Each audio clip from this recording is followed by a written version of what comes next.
What is going on, everybody? Welcome to the St. James Show. I am your host, Chief Apostle, Sweet Daddy, whatever you want to call me tonight. I might answer to it.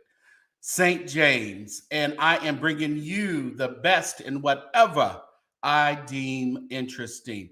Tonight, we have an exciting show. Who do we have in the building tonight? I see Inspire. Thank you for always rolling through. Ray, good to see you, sir.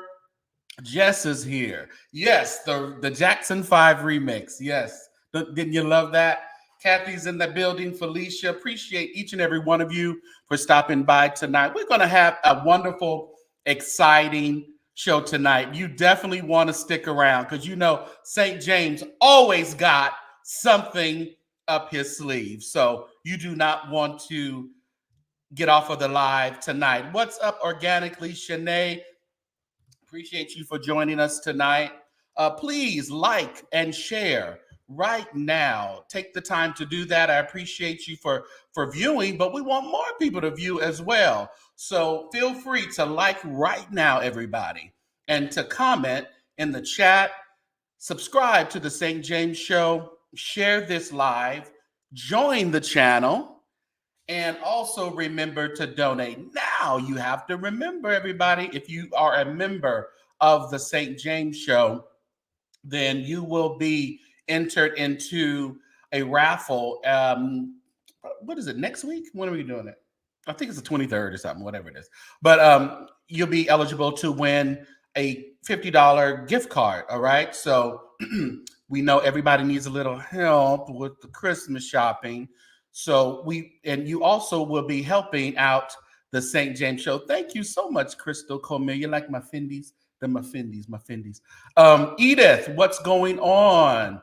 Appreciate you being here tonight. Of like all the time when we talk about this good gospel music, good gospel history, we have to bring my buddy of Gospel Diaries here on YouTube. And his link is pinned in the description. Gospel Diaries with none other than my buddy, Mr.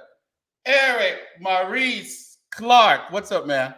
I'm just, if I can't say a word, I'll just wave Just wave your hand. Are we already deep, huh? we deep already? All right, good. Well, we in New York. They not that deep in New York, Eric. They look gangster. They're gangster, but when it comes to music, they're about their business. Listen here, I don't know. They got their own thing, which is bananas in New York. Yeah. Man, thank you. What's up, Candace? One of my members. Appreciate you for joining the channel. Hey, 843 Nappy J, what's going on, man? So tell me what you do this past weekend, today. What's been going on with Eric? Really just studying. I just love to stay on top of things. You know what I mean? Yeah. The more you know, the more you grow. I try not to have a lot of idle time because, life is short. I've been knowing it all my life, but as you get older, yeah, you realize it a little bit more, that life is short. And, every second is precious. So I like to, embrace what I love to do throughout the day. Yeah. What about you? Huh? What about you? Man, just busy and working, and it's always slower in real estate. In the ain't nobody buying no homes for Christmas, but just been busy, and like you say, idle hands is the devil's workshop. Mm-hmm. We don't want to give the devil no credit around here. So there is. Thank you, Inspire, for putting that Gospel Diaries. Make sure you're growing over there. I see you growing over there, Eric. Yeah, thanks, man. Yeah, you're getting it. So make sure you're adding him on Instagram as well, Eric Maurice Clark, and also right here at YouTube. And how about Facebook? You kind of do just kind of Instagram. Yeah, actually, I'm an old head, so Facebook is kind of like my preference. Okay. But I already don't told the world, huh? Gotcha. Man, so where do we start? So much to talk about. But before we get there, everybody, I do have some merchandise. So click the link in my bio on channel the YouTube channel. You can go over there and browse and get you something nice to wear. And please, if you buy it, send me a picture of it. I want to post you if you don't mind. So, do we start with institutional? No, you can't start with institution. I mean, it all depends. Can't start there. Okay. I mean, Huh? I mean, the story is similar to a lot of the urban cities. You know, people migrated during between World War One, once a couple of different segments, and kind of slowed down after World War Two, where after the Depression leading into World War Two. But I think it's best to start in Harlem, because Manhattan is where we want to start, opposed to start Manhattan. Brooklyn. Yeah. Okay, because my thumbnail, it was very Brooklyn heavy. Very Brooklyn heavy. Yeah, I mean, it is. Brooklyn has the sound. Yeah. But Manhattan and Harlem, we have to give those guys the credit, because that's where a lot of the gospel singers from all over actually got a chance to come and get paid union scales, as it relates to at the Apollo Theater in the 50s with Ruth Thurman with her gospel show. So it's always good to start there. And then, of course, the New York Community Choir, but that's further down the line. But you got the Apollo Theater. They were very vocal too, and a lot of their audience there at the Apollo were a lot of Caucasians. You know what I mean? Right. So they getting that feel in the gospel field. But so go there, and then you got Christian Tabernacle in Manhattan. The New York Community Choir. Actually, that's how Pastor Timothy Wright, got his start with Isaac Douglas, although he was at L.D. Washington in Brooklyn. So it's good to start in Manhattan. So go ahead. So and the thing with the New York Community Choir, it seems to me, as I was kind of doing some research, it's very diverse now, right? Or has it always been? It's always been diverse. Actually, the New York Community Choir were one of the first choirs that actually went into the clubs. They recorded with Nikki Giovanni in the 70s. They did a lot of political things. And then also, too, they were forward. They were progressive, because Arthur and Wilbur and Benny, they also sang in a group called Revelation. And that was an R&B group after they, kind of, I'm not sure if they were with Revelation with the choir, but I think they probably was. But I think they started Revelations when the choir disbanded. So there's a lot going on there. And Isaac Douglas, too. You know what I mean? Isaac Douglas was the community choir, the New York Community Choir. Absolutely. Now, you said something, Nikki Giovanni. That's what you said? Yes. Who is that, for the ones who don't know? So Nikki Giovanni, she's an activist. She did a lot of work with. Her most famous interviews are with James Baldwin. Okay. So that's the lady with the fro that's sitting there with James Baldwin when he's smoking. Right. So cool. So Nikki Giovanni, and she's still alive too. We love you, Nikki. Yeah. Okay. Yeah, they said that's a good point, starting in Harlem. Yeah. So, I mean, even when we start looking at, I love those older movies when they're talking about the Renaissance and they're talking about the Cotton Club. Yeah. And all that good stuff. I love the whole atmosphere of just New York, of Harlem. Yeah. And I think that's why there's three elements of New York, and one for certainly is fashion. And fashion is so prominent in New York because Harlem was there, and Harlem actually it was the black mecca of the world. So blacks, they put their good clothes on. I think that kind of was just the air in New York, and them babies out there in Brooklyn, Jesus Christ. And they still out there cutting up. I mean, they are like, no one can touch them. Absolutely no one. Excuse me. I thought I had to. I was going to upload something. Let me see if I can find it really quick. But as we're doing that, so we're in Harlem. We're at the New York Community Choir. Where do we go from there?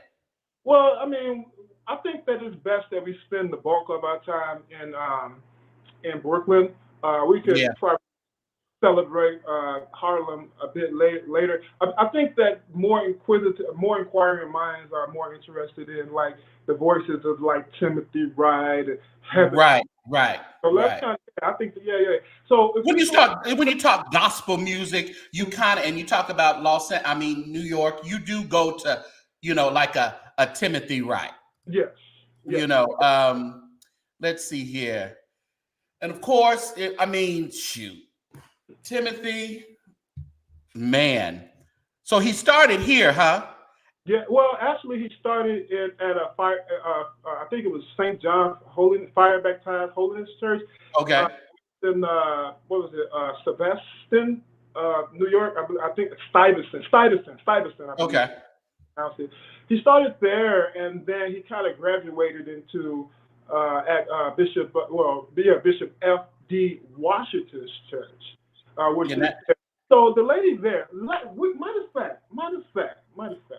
So Madam Ernestine Washington, she's a very prolific vocalist, or she has a very prolific history as it relates to gospel music because in 1943 she recorded her first her first 78, and pretty much that sound that she recorded, documented on that recording was kind of like the introduction to the more modern style piano, because you had people like man, why is his name escaping me right now?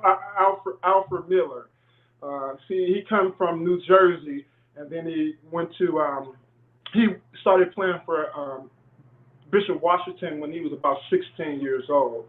oh wow. And Alfred Miller, he played with Rosetta. I mean, you name it. He was the premier musician.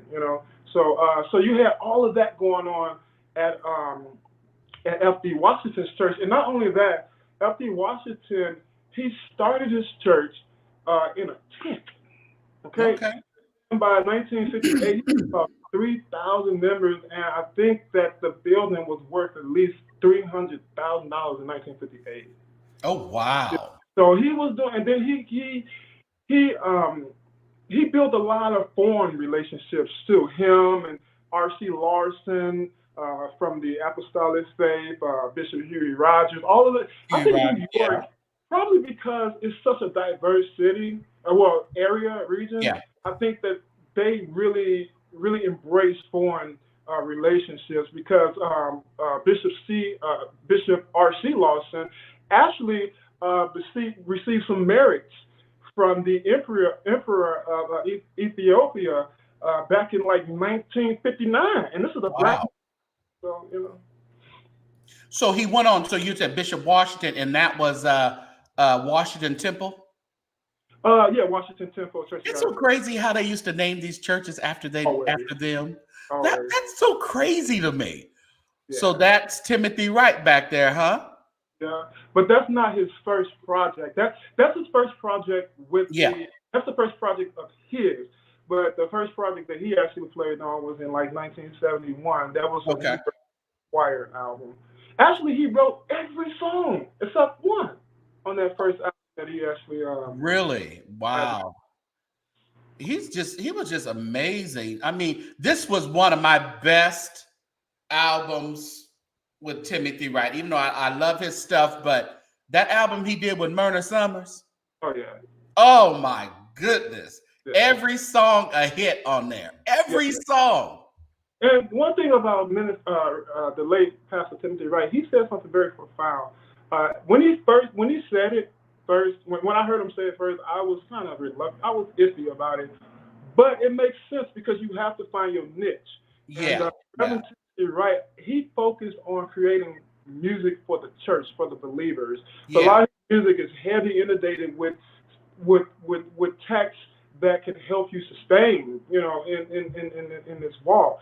And I think that listening to the New York Community Choir, the 1971 album, we get a good chance to hear that, his church sound like he couldn't contain, like, no matter how contemporary the New York Community Choir was, when Timothy Wright was with them, he could not contain that churchy sound because No. that first album that he did with them, all them songs are churchy, and that's not Yeah. even the mo of the New York Community Choir.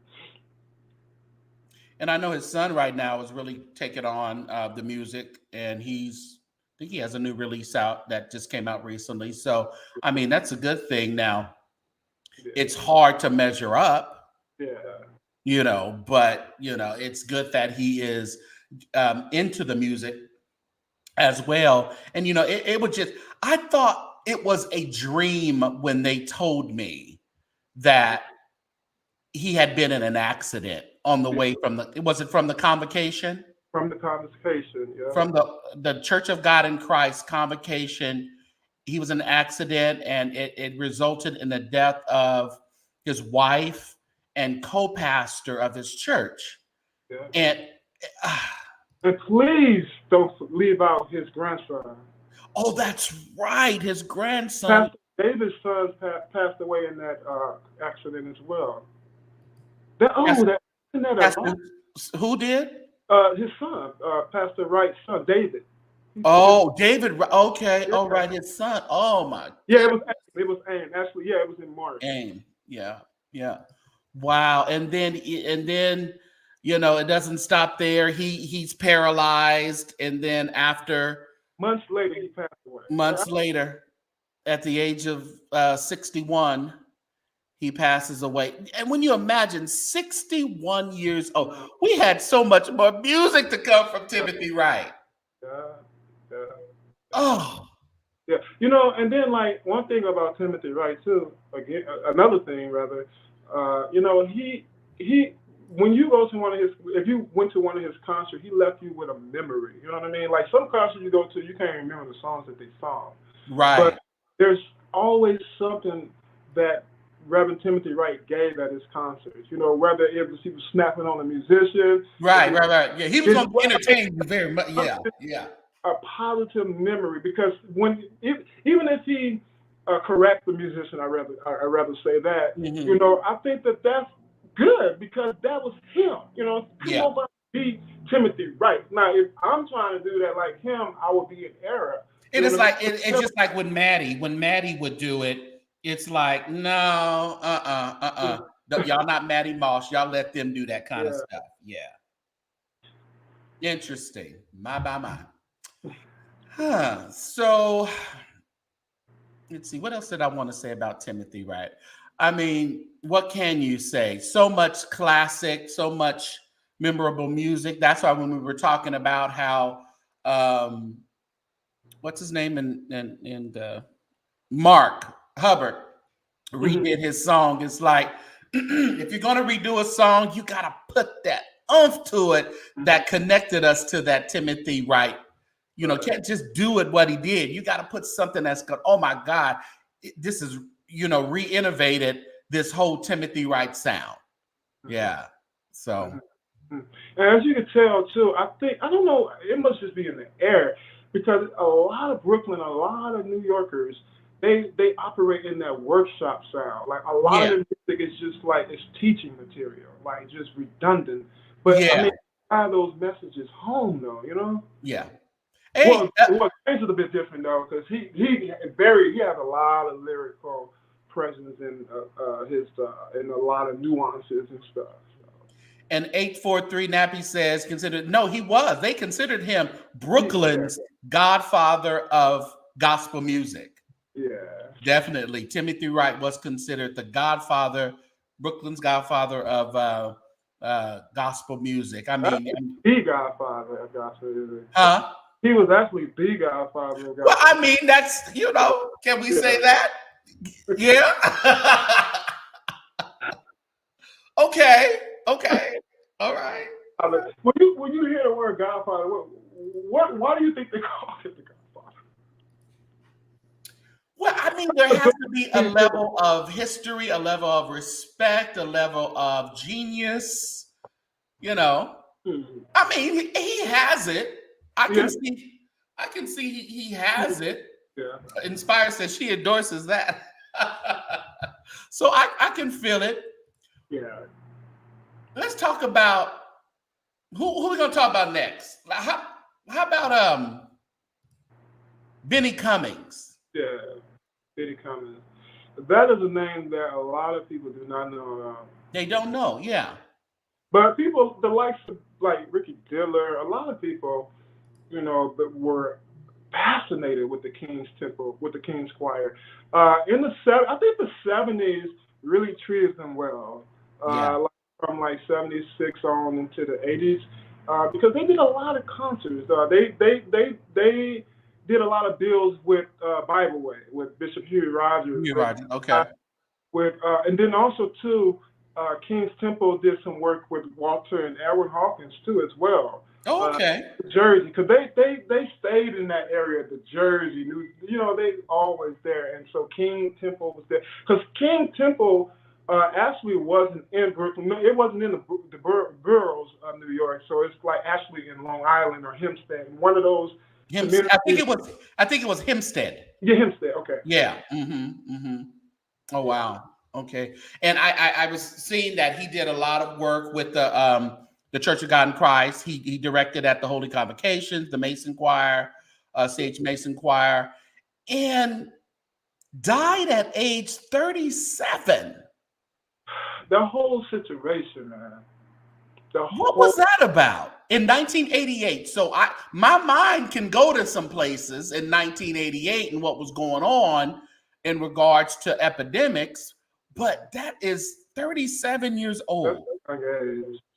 And he was a twin, and then the twin died 2 or 3 weeks before him. Mm-hmm. Yeah. It's something, and like his work, I think that he had more music to do. Oh, come on, 37 years old, he had a lot more music. I mean, because what was it? I think it was 1973, if I'm not mistaken. That was his first album. He was on Ambassador Records. I mean, it was Ambassador Gospel Records, and he had a lot of good label mates. One interesting fact is that the label that he started out on actually did a sermon on Richard Clean White. I think really? Okay. What Do You Want in Hell or something like that. So y'all check out Reverend Richard Clean. We gotta pay homage to him. He's a living legend. He's the one that I know we're going to California again, but he's not. But wait a minute, where is he? I thought, where's White from? Georgia. From where? Georgia. Oh, Georgia. Okay.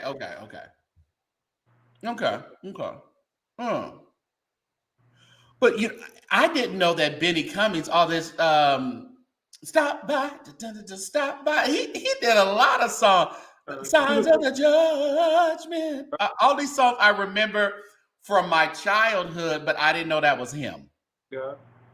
I just hate that he didn't get a chance to really. Well, I think his music really defends his music genius, but I just hate the fact that he didn't get a chance to verbally defend who he was, because it's so many questions unanswered, with a death like that. It kind of puts you in the mind of the early recording days, like the 20s, where you knew little information about the artist. And, Benny Cummings is one of those mysterious figures when it comes to that area in gospel music. He never really broke commercial success, but he definitely had a huge following in the Black gospel community.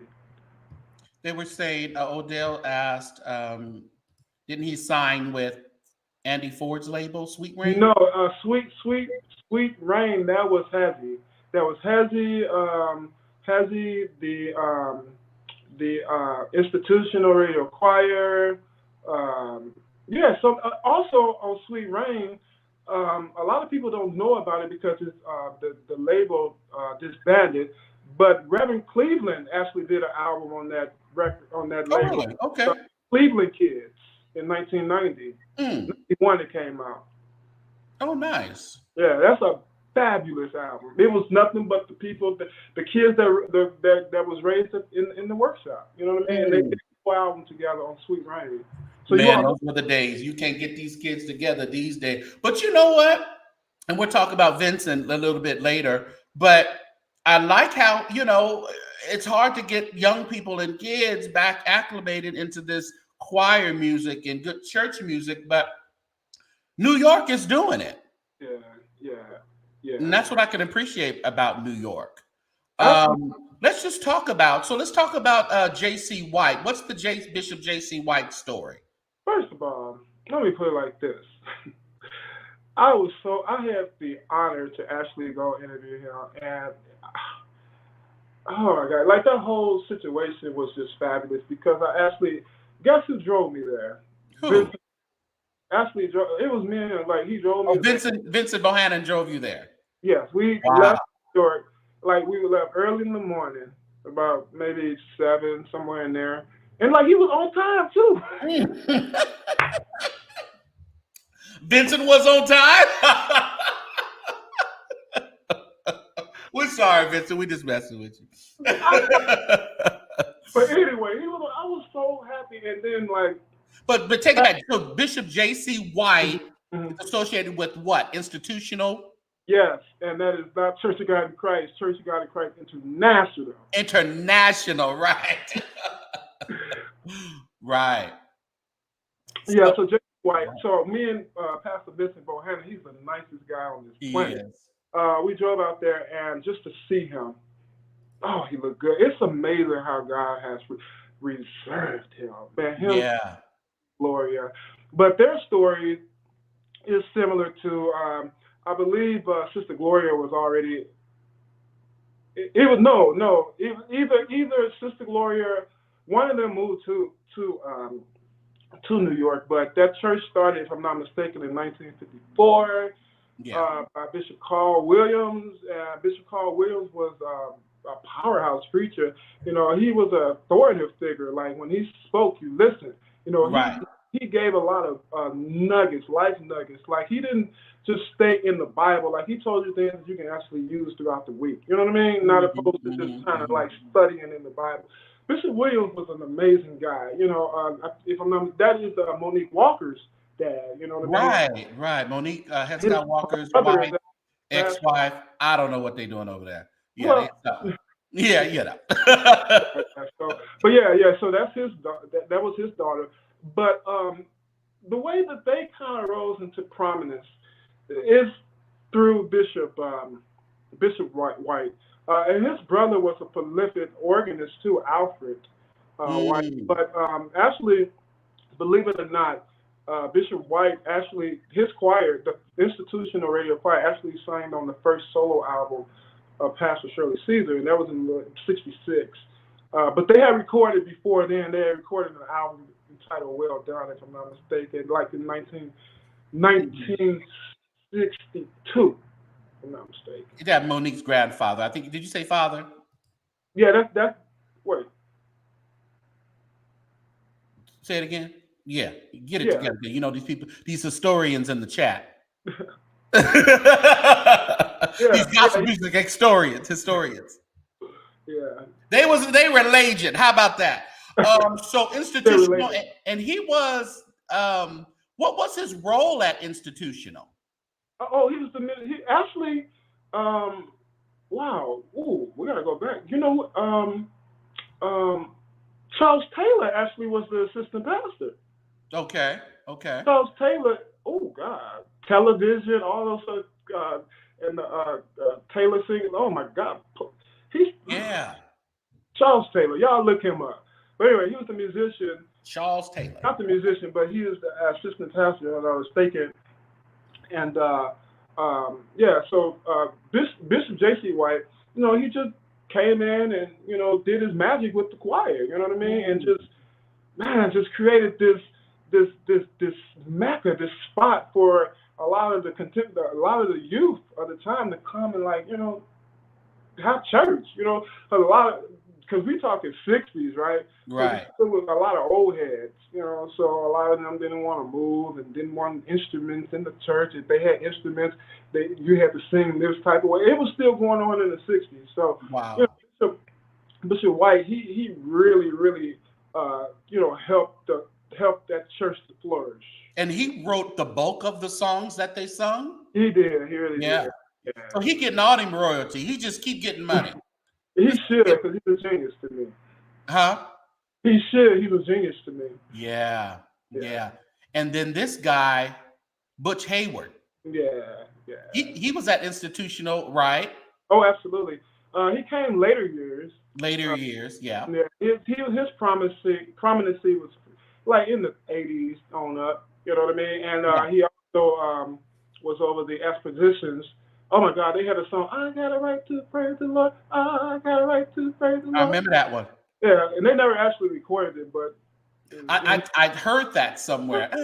Seemed like either we sung a version of that or somebody bootlegged it or something went on with that. I remember that. yeah. But Butch Hayward, I mean, he's still a noted organist and musician. I mean, he's still all around the world. He is still, they fly him all around to play. That's a guy for the Father Week. Yeah, one more day. All right. Absolutely. Yeah. Thank Man, you. What was his name? Her name? Butch Hayward. No, the comment. I want to. Oh, Tim Bree. That was that's a female. Okay. Where's she at? Thank you, Tim Bree. Yeah. Yes. The 70s also. Oh, so Butch did the 70s as well. Who Yeah, wrote well, Stretch Out? Didn't JC? Did JC write Stretch Out? Who wrote Stretch Out? Say that's Gloria on lead. Gloria on lead, and JC wrote it though, right? Yeah. That his wife is on lead. Oh, absolutely. And he wrote it. Yeah. Yes. There was 2 songs that Shirley gave them on the album, and Stretch Out was one.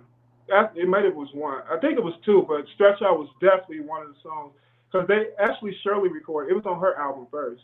On the I'll Go album. Yeah. They said Butch is teaching in Japan now. I know he lives. Huh? He lives. He doesn't. Wow. He said, "Forget y'all. Bye."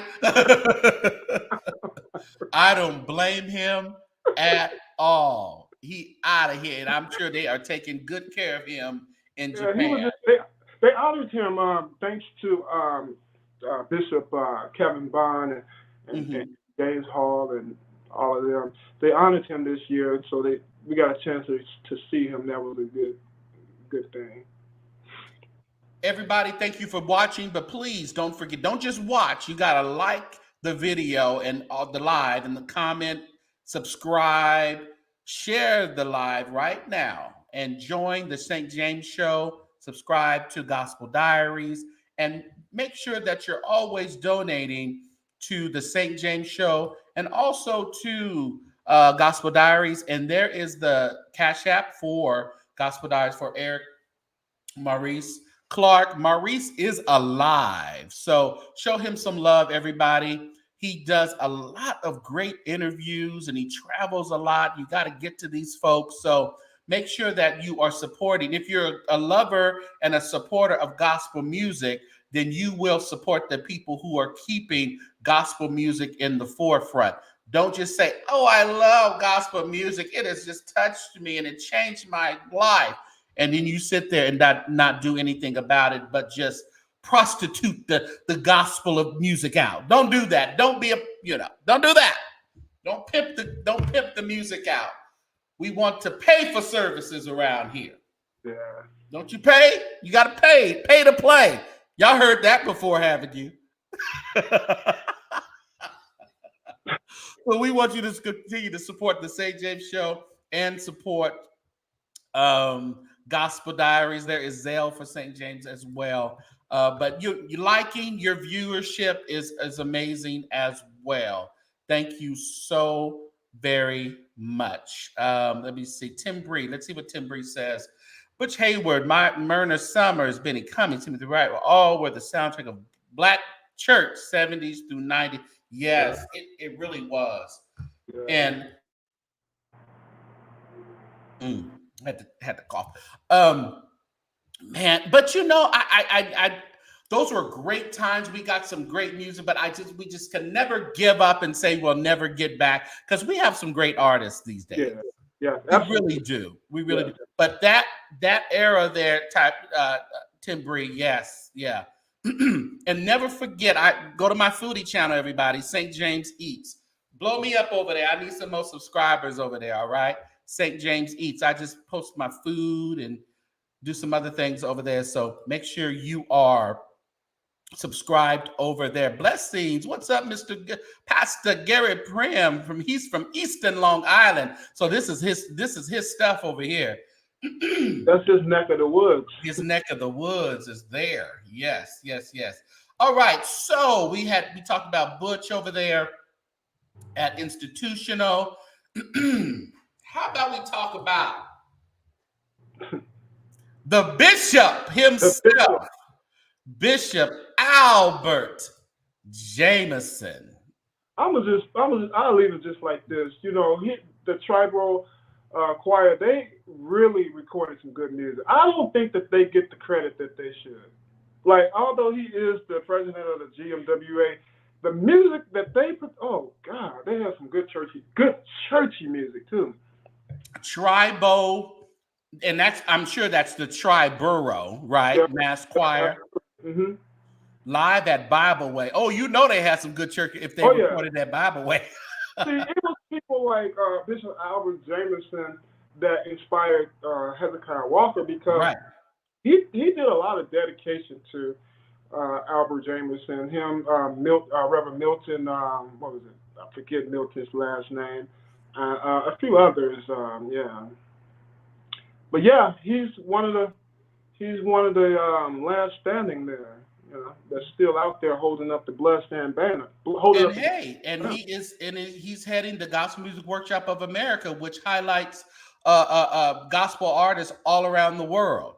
So we want to make sure, and we're going we got to go to Gospel Music Workshop, Eric.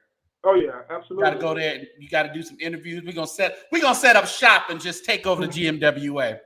It is, save the date, everybody. It's in Memphis, Tennessee, July 14th through the 19th. That's the 57th annual convention of the Gospel Music Workshop of America. So we can't talk about gospel music. And as we said, we're talking about it. People are listening to us talk about it, and we're asking them the support. But I think if we're going to talk about it and we're going to provide some history in it and get people more acclimated to it, we have to go and support ourselves. Yeah, absolutely. So I look forward to going to the Gospel Music Workshop of America. And, you know, people have, you know, they have their issues maybe with it, or it should go this way, that way. Hey, it's hard putting any convention together these days. So we just gonna go with it, and we gonna keep James Cleveland's vision alive. What's the old saying? They said, like, eat the meat and spit out the bone. That's right. I mean, that's what you have to do with everything. If you didn't do that, you wouldn't like nothing. and you won't have any nutrients. You wouldn't have any nutrients. Come on now, preacher. So eat and just spit out the bone. You do it in your natural, do it spiritually. Organically. We all meeting at the GMWA. Hey, let's meet there. She says she's there. We going to Memphis, all right? Yeah. Mm-hmm. So what else did we talk about? So Jameson. Donnie McClurkin. And everybody knows the great Donnie McClurkin now with all this music and stuff. But did you know him when he was with New York Restoration Choir, man? And you know what the thing about it too is all three of those CDs are good. All three are. I remember they had hits on them. That's the choir that brought to us "Speak to My Heart." Speak to My Heart. Yes. 1990. But if I'm not mistaken, I think it was Amityville that Donnie was born in, and he kind of got started with his family, and then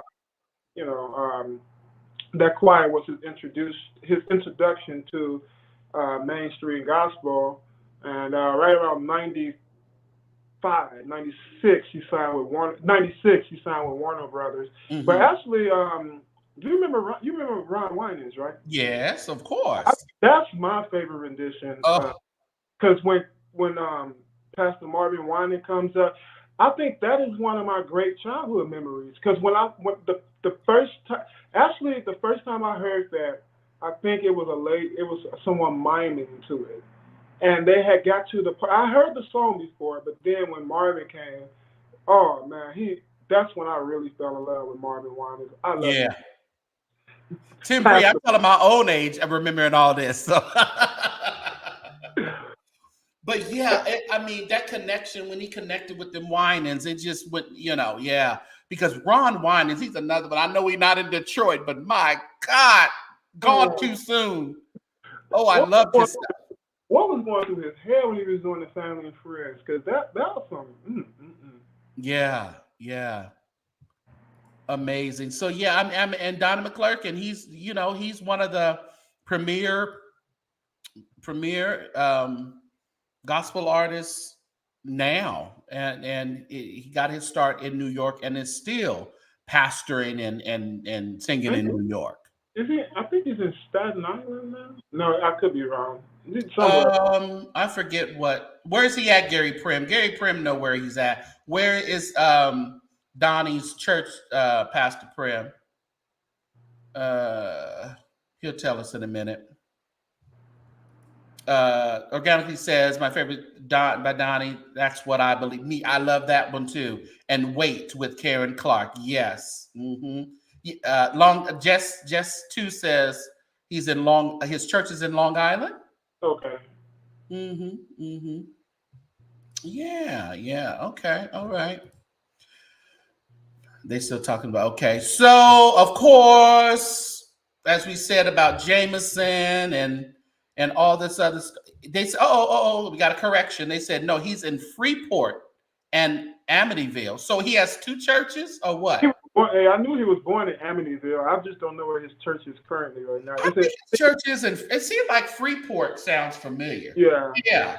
There we go. Crystal says Freeport, Long Island. Well, Freeport, Long Island, I guess that's the same thing. Yeah, absolutely. Okay. Oh, okay. Yeah, both of them. Okay. Gotcha. See, I don't know how that go. There are towns in Long Island. Gotcha. These are New Yorkers. New Yorkers. And gospel music, New York, your mind automatically kind of goes to Hez. Oh, definitely. Yeah, absolutely. Who's still around here getting Grammy nominations. Yeah. I mean, he came on the scene hits because with Sweet Ranks, I believe it was like that album came out in 1987, and by 1988 they were talking about recording again. So his second album, if I'm not mistaken, it was not too far away from that first album, and then he had got so big they couldn't hold him no more. He had to go to Benson. You know what I mean? But yeah, 1987, and so many people again was on that label. So he had great label mates. Also, the Wilmington Chester Mass Choir, if I'm not mistaken. Oh my God, I love the Wilmington Chester Mass Choir. The album that Daryl Coley was on is actually on Sweet Rain Records. Yeah. Sovereign. Wasn't that one? No. What was the? What did he sing with them? It was Sovereign. It was Sovereign, huh? Yeah. I'm almost sure. Yeah, he has another church in PA. But man, that Hezekiah Walker, I mean, it's probably because he's apostolic, huh? That he has more power than the rest. What'd you say? Oh, you didn't hear me. I'm sorry. I said it's probably because Hezekiah is apostolic that he has more power than the rest, right? Oh, got some power. Because you know what we sang? I'm from an apostolic. Wait, you too? In the apostolic church, they were really, really, really tight on me. Prince said, "Don't do it."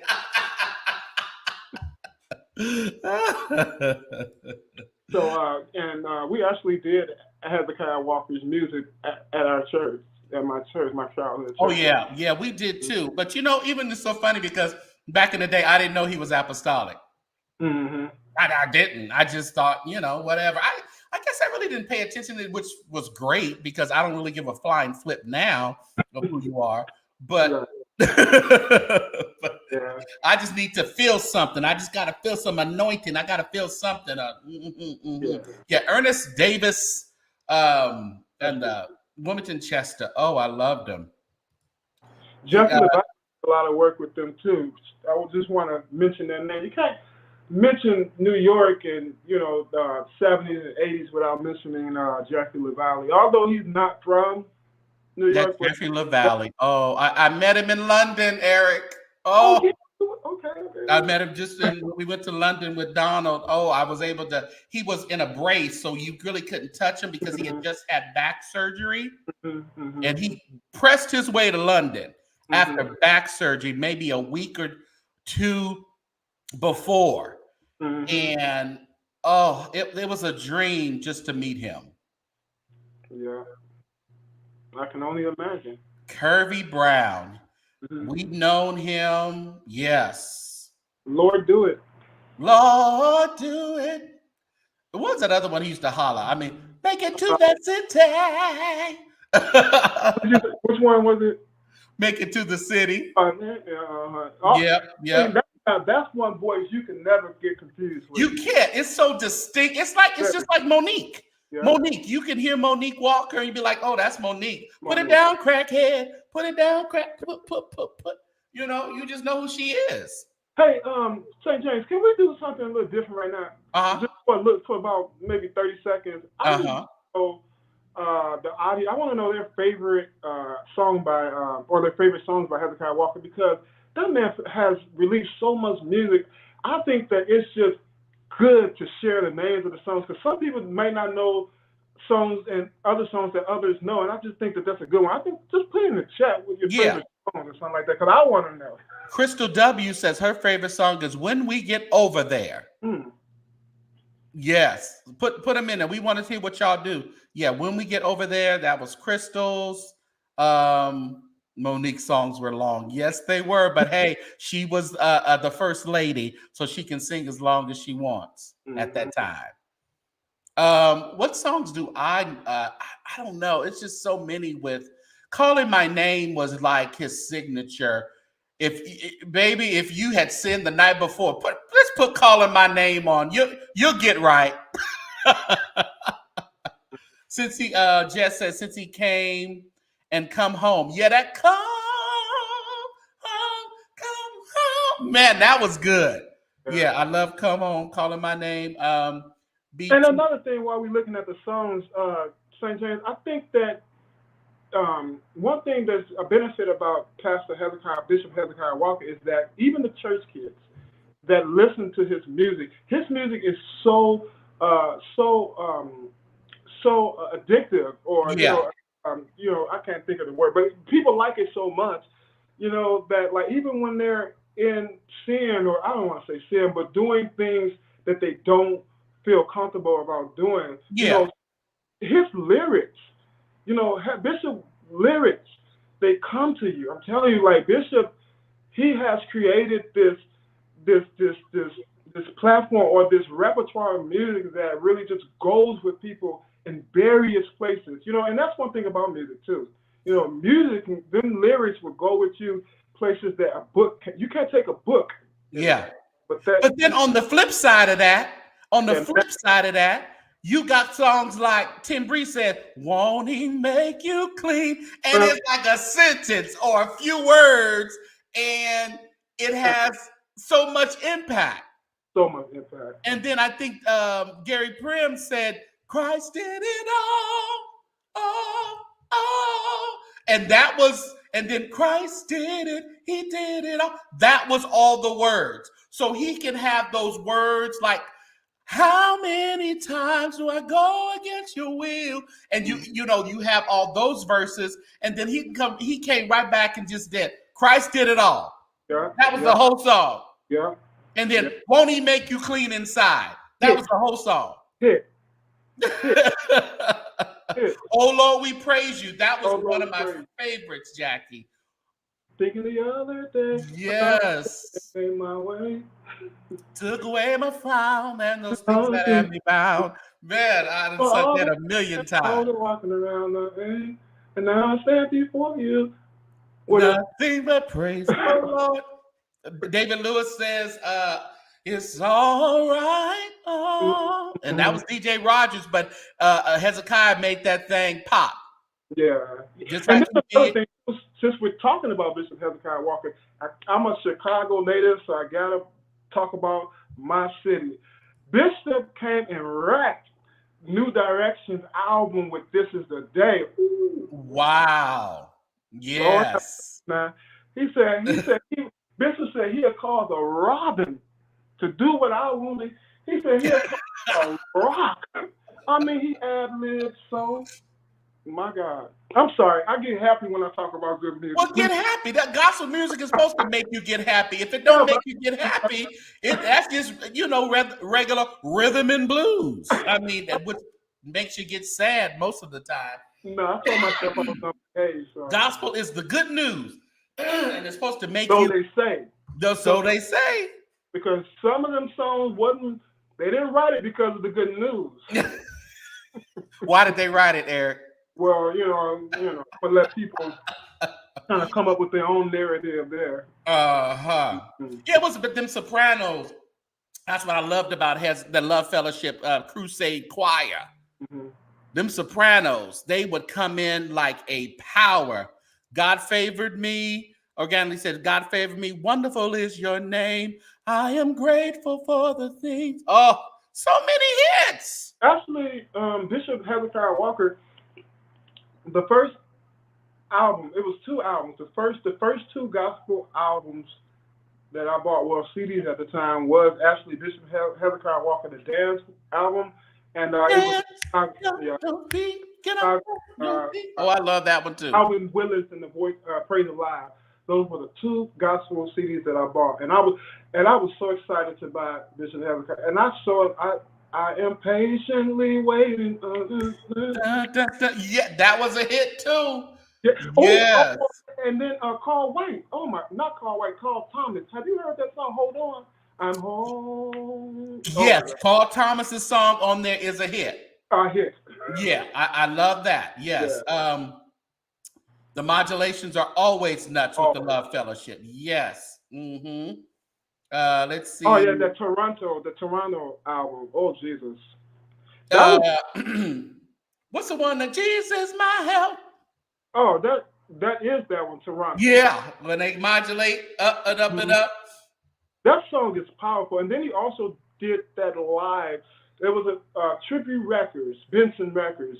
It was Yolanda Adams, Fred Hammond. I remember that one. That was a good one. Yes. Hez has very catchy songs. And I mean, that he was able to grab that theory of writing and presentation and run with that thing and make buku money off of it and heal a lot of people and deliver a lot of people. And encourage people and inspire. That's what I said. And I didn't want to leave it right there, but to heal people, inspire people, to deliver people. So let's see. I like that. That Jingles guy. Yeah, definitely had a lot of catchy songs. They said Hezekiah Walker made beat a choir kid fun. That is very true. 843 Nappy. Powerful. We love to sing his. I remember I was in a community choir, a community youth choir during this era of popular Hezekiah Walker, and we did a lot of his songs. It was just, they were fun to do. I remember doing, Won't He Make You Clean Inside? I remember we did This is the power of Jesus Christ. Yeah. This is the gospel of Jesus Christ. This is the gospel. Yes. Yeah. Let me see. I was going to say something about Bishop. Go ahead. There was something that came to me and it left that fast. Just give me one moment. Yeah. They still typing in those songs. Good. Read them up if you can. Yeah. Absolutely. Let's see here. This is the Gospel of Jesus Christ was written by Donnie McClurkin. Really? Oh, was it? Really? You know what? I want to say I heard that before. This possible? Huh. I want to say I've heard that before. Yep, that's what the project was. I don't want to rate them, but I'll just say it was a masterpiece. It is a masterpiece. As it relates to just good workshop music, it really is. Yep, absolutely. What else they got? But yeah, Bishop Hezekiah Walker. Okay, so who else do we have here? Love will make a way somehow. Of course, with the official leads that what's he talking about? Okay, the fact that all right, man. So yes, oh, what more can we say Well, we when we did talk say? about James Hall. We'll get there because I Oh, wanted to play something before we got all the way there. Now, what do you think? What do you think about my girl, Melanie Daniels? Mm-hmm. Amazing. Yeah, I was the last time I was in New York. I was with Pastor Terrence Kennedy, and I had just wrapped up an interview with him, and all because I think I mentioned Melody Daniels, and when we wrapped up the interview, all of a sudden he's like, "Hey, say hello to somebody," and I looked, I almost dropped the phone. Like, dude, don't do me like that. I was lost for words. I didn't know what to say. I have listened to her so long, for so many years, and admired her background presence. Because even though she vocal, like she's a solo artist, but a lot of people know her for her background vocal ability. And people don't know that's her actually singing on You for Praise album. That He's the ruler of everything. That's what. Yeah. And she was the background singer for Mariah Carey. Probably during the time with I think it was during the time with Kelly Price too. Yeah, and Kelly Price. We have a short little thing of Melanie.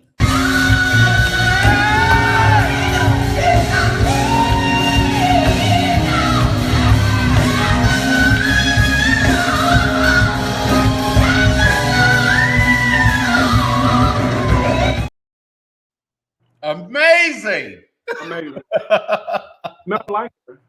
There's absolutely nothing like her. So we were in London. Me and her and another one of our friends walked across the street to get some chicken in London.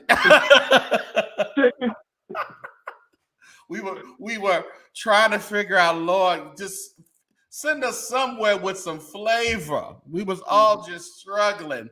And I remember us sitting down with Melanie. I told Melanie, we just got to eat it. We just got to eat it. It ain't nothing much here. Nothing much here. Oh, man. Melanie Daniels. Let's talk about James Hall. Man, I love that man. I really do. I really do.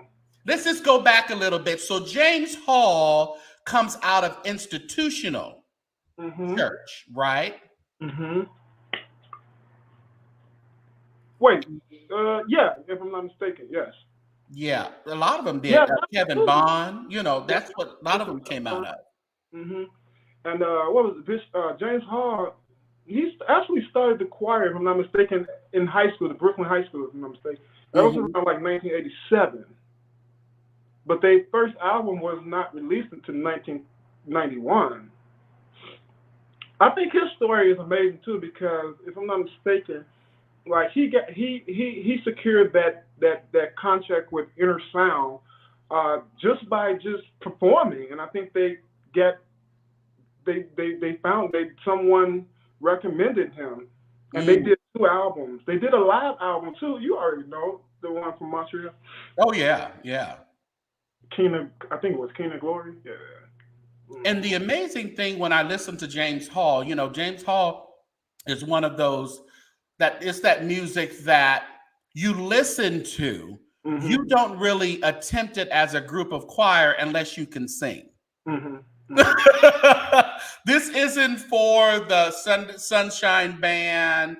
It's not for the older saints that, I mean, the sound is great, but you definitely cannot attempt. Mm-hmm. It's more, in my mind, it's more performative Mm-hmm. gospel. It's just like a lot of people don't realize anthems. Right. You don't sing with anthem. That is a skilled piece of music that you admire, you listen to. The chorus, the choir has trained to learn the anthem to present it to you. You don't Right. sing Right. it's a particular sort of thing. And I like to use that with James Hall. They respected that art. You know what I mean? We have to respect his art. That's why I listen to Right. him. You know what I'm saying? I'll sing a lot at home. Well, no, I'll sing at church. When they're to be engaging. But at home, sometimes I just like to just bask. Yeah. Just listen. Hear everything that I didn't hear before. You're so right, because there's music that you want to, gospel music and other music that you want to sing along to. And then there's music you just want to really appreciate the musicality of what you're listening to. And I think James really embodies that on all. And like you were saying in the beginning, he took it all the way back to the jazz. Well, if I'm not mistaken, I believe that one of his influences is Eddie Jefferson. Now, Eddie Jefferson, he created this. Well, you music like Bocanese, where they were going and getting instrumental pieces and actually vocalizing those songs. And people like Eddie Jefferson and King Pleasure, they were prolific individuals that took jazz and put music to it. And I think that, James Hall, he kind of just took the mantle of that and just allow it to flourish in the church, and then too, he do it so gracefully.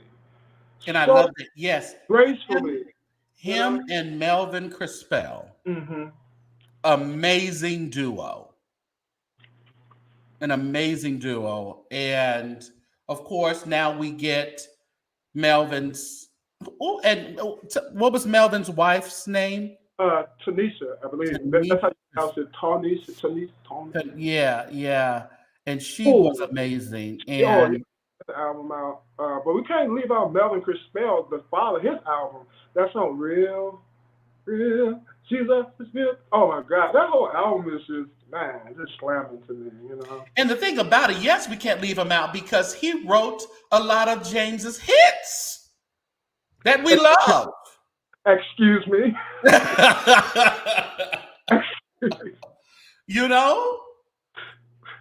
Amazing. I mean, Melvin was hard. And then another one is like, oh my goodness. And of course, his son is now Phenomenal Things. What's his name? Melvin Crispell. Oh yeah, Melvin. It is Melvin. He's a junior. Yeah. What you think about that new cover to God Is that he's rocking? It's amazing. I love it. I listen to it like over and over again. Excuse me. That's what I was saying about Timothy Wright's song that Mark Hubbard did. I'll Serve the Lord. Whoever did that arrangement for Melvin Crispell on the James Cleveland's God Is, that's what I was saying. Embody something else in that music. Drag it out to make us appreciate it a little bit more. Don't just do remakes. And all you gospel artists that may listen and tap in to this video, just don't do remakes. You have to figure out how to embody and to pull out something new that is going to affect the people who have never even heard about it, or even affect the people who have heard it in a totally different way. When I heard that God Is, I was like, I was at the gym, it was on repeat. Yeah. It was amazing. Yeah. And I'm glad that I'm alive to witness that. Like, although I don't have a choice in the matter, but I just think that there's some great things happening Yeah. in my lifespan that I'm just appreciative that I'm able to witness.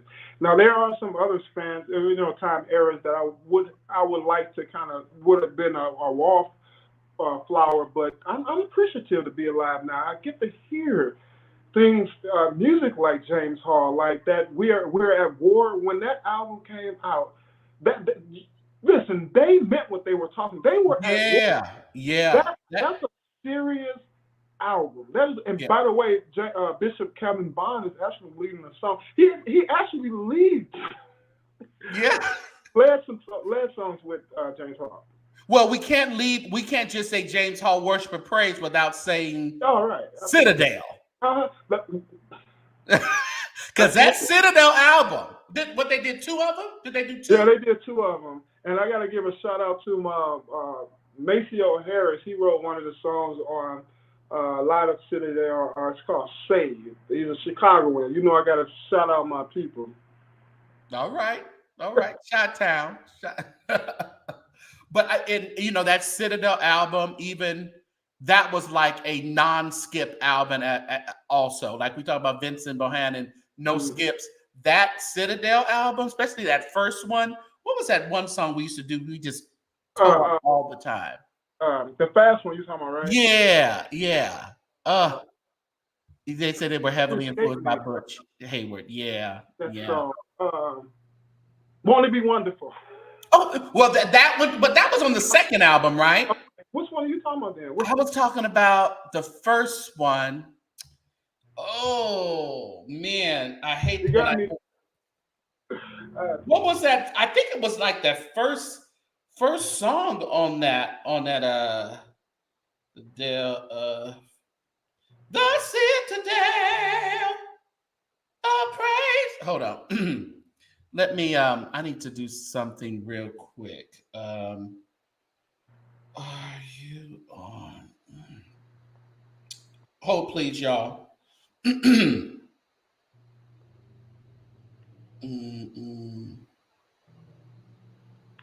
But yeah, James Hall. Wow, and another story too, like the blood. It's like how could you that the way he approached that song to me. Yeah, yeah. I mean, like there was a video of a guy on the subway, and like the first, one video, somebody they was just recording him. I think you know what I'm talking. They was recording him. I mean, he was going in, and just going in. But then somebody had remixed the video and actually put the song on there. I mean, you can really feel the energy, the enthusiasm. Like you can feel that power. Yeah.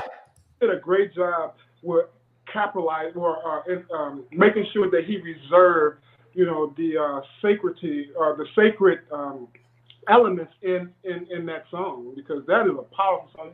I mean, you can't listen to that song and not get choked up. You know what I mean? You really can't, and it's like, I mean, by the time they get to It Reaches, you done. Mm-hmm. Yeah. I'm not sure. We have to say this too. Like Ricky Dillard too. Ricky Dillard appreciate the sound, the New York sound, because Isaac Douglas, God's will is what I want. Bible Way, Stay with God. I mean, you name it. He's been all through New York. Oh well, he did take God is in control and did that. We're not gonna go there, but those two guys, they had fun with it. I enjoy both of their. Yeah. But I must say that James Hall, the recent one, I think it was when was that? 2012. One of those, that recent one on the trip down memory lane. Yeah. That whole album right there, the remix of all of his class. Oh man, that whole album is wonderful. Yeah. Amazing. Man. Then we have Vincent Bohannon. Vincent. An amazing guy, man. And then the thing with him is that he respects you know, the people that came before him. You know, he's very, very big on honoring the pioneers or, Yeah. you know, influential people in his life. He's just a great spirit. I mean, knowing, meeting him and knowing him, like I see why he's so successful. I mean, you cannot have such a positive spirit and such a positive character and not be successful. And then also too, his music speaks for itself. I kid you not. I was listening earlier today. I was listening to one of his songs and just went into tears. I think it was called Holy Lord. I think it's on the Christmas album. It's just his music. It speaks to the inner man. You know what I mean? It kind of, Yeah. I think that his music is almost like a friend. You know what I mean? Like it's not a stranger. Like when you hear his songs, it's like you know them. You know what I mean? And I think that that's another thing that is really taking him to heights unknown.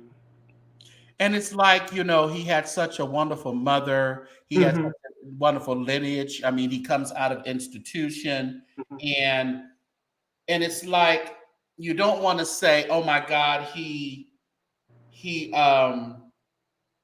hold on, let me do one more thing. He didn't get, it's like he got like a special anointing, even he still had the anointing, but it's like after his mother passed, it just seems like you would have thought he would have went dark and things Yeah. would have stopped, but it seemed like he just had used that to push himself just forward so much more, you know. Hopefully this is in context. I don't know why this just came to me. I had wrote a poem. I think it was called "I Use Your Wire a Different Way," and Uh-huh. I just wanted to say that because a lot of times people they introduce certain things to us, or they give us certain things, but their motive is to allow us to a certain space so that we can fail.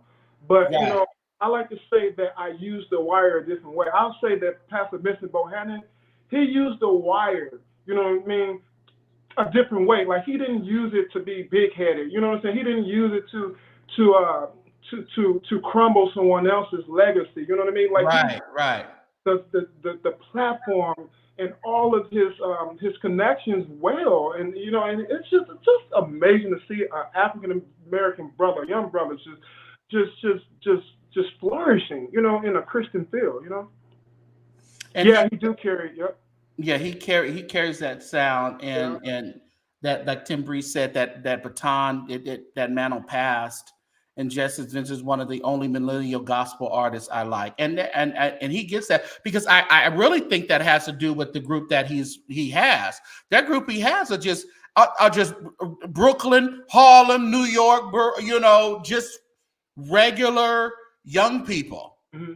And then with young people too, we cannot miss this point that you have to be a likable person. If nobody like you, who's gonna sing with you? Yeah, So he's a likable person too. So I mean, he makes it fun to come quiet her. When I watch those videos, you know what I mean? It's just like they're fun. They yeah. support him too. You know what I mean? You know, but you know, my one of my favorite, you know, it's like, and then he honors James Hall as well, and he Yeah, still honors him. yeah. So, and tonight, let's honor James Hall. Thank that doctor. The professor. The professor himself. No, he's not only, he is the Prince of Mhm, Brooklyn, mhm. Professor James Hall. Now, I've never been called the prince, have I? You are, no, St. They James called me the says, Duke. the Yeah, Duke. Oh, well, excuse me. Excuse They me. called me the Duke. yeah. Totally. You listen here. I give everybody they props, okay? We Talk gonna about fix that. perfect timing, St. James. Say that again. I said, talk about perfect timing, St. James. The Because Duke when I of was in Brooklyn. New York, I was supposed to interview James Hall because I was with Bishop Kevin Bond and Vincent Bohannon, and I think he had a dentist appointment, and because I Oh, was there that'll on do it. day. One day I was there, and I went to Chicago to do some more interviews, and I was so excited. I had so many questions to ask him. So I think, you know, God's time is always the best time. Henry Jackson Los Angeles wrote a song "In God's Own Time." A lot of times we try to do things in our time, but when Most we definitely. wait for God's own time, things work out. So I feel it's an honor to be with you, James Hall. You have blessed the world with your music, and I'm so appreciative that you didn't allow this enormous gift to like dormant in you. You know what I mean? Because people can be mean. And it's hard to get up in front of people because people always got an opinion.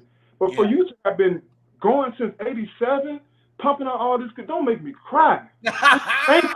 I love to get done. Eric going. I'm done. I'm done. You're not done. You're not done. Dude, okay, James I'm Hall. done. I mean, Listen, let's take a break or something. I tore him up already. Man, I appreciate you just coming. We're talking about just the great legacy, the great history of New York, and of course, Brooklyn dominates the gospel music scene in New York. Could you just, I mean, for those who are living under a hole and don't quite know what day it is, could you just kind of give us a short history of the beginnings of James Hall and musically? Oh God. You're gonna make me go way, way far back. We got time. No. Worship and Praise has been together. Well, I didn't start at Worship and Praise. I started as Master James Hall, and I was the little soloist that traveled around with my mom here in Brooklyn, New York. I'm in New Jersey now, but she would take me from church to church to church to church, singing "Just a Closer Walk with Thee," and that kind of stuff. And I was like, my mother also was the president of the gospel chorus, so we went to all the gospel chorus anniversaries all in Brooklyn. And then she would take me down to the little sanctified churches down on, I can't think of the street. It's been a long day, but they had a whole bunch of Fulton Street. And they had all these storefront churches. We would church hop all day.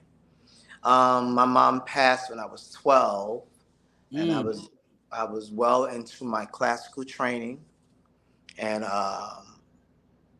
my siblings weren't like my mom, who my mom was pushing me all the way through with my classical training. And so when I got my siblings were kind of like, they didn't force me to do it anymore. So I was like, you don't have to do it. I was like, oh, I don't have to do it. I left. So I left my classical alone, and then I started in James Madison High School. I started the gospel choir there. It was a predominantly white school. And the only thing we were doing there was playing football. And of course, I didn't know how to play football. So I started the gospel chorus there, and it was a big deal. And, we did it, until I graduated. When I graduated, we had such a good time. We was like, yo, let's keep it going. And I was like, why not? Oh, I'm fading out. Okay. And then that's how Worship and Praise started from my high school choir. Wow. And here we are now. I think this is year 36. You just had an anniversary? Yeah. It would have been 36 years. So my appreciation service is not my anniversary. Oh, gotcha. Okay. So they do my appreciation service every year. And, since we're much older, Worship Praise don't have anniversaries every year. Right. But our anniversary, we kind of like tied it into my appreciation service, more or less. But our anniversary used to fall in April, I think. It was April. So now we do it, at the end of the year. So, a lot of people, we have our own perspective on your sound. I think it's a great question to get your perspective of your sound. Like, how do you describe your sound? Well, I was raised in a house where my father played jazz music all the time. And with that being said, now mind you, I hated it when I didn't even understand it. I didn't understand. I used to see my father. I mean, he would play it all night. He would be singing to music that I didn't know. There were no lyrics as far as I knew. I was like, how does he know the lyrics? Let me tell you how life changes you. Because now I do the same thing. Because I grew up listening to so much jazz where I knew the words. I'm in my car and they don't have to have the lyrics no more because I know the songs from growing up. So I like turned into my father. So I'm in the car singing these songs. And if somebody else is in the car that don't know jazz, they're going to be like, how do you know the words? It's amazing how life comes full circle. And that's exactly how you have just incorporated this whole jazz gospel sound. Yeah, I grew up listening to jazz, man.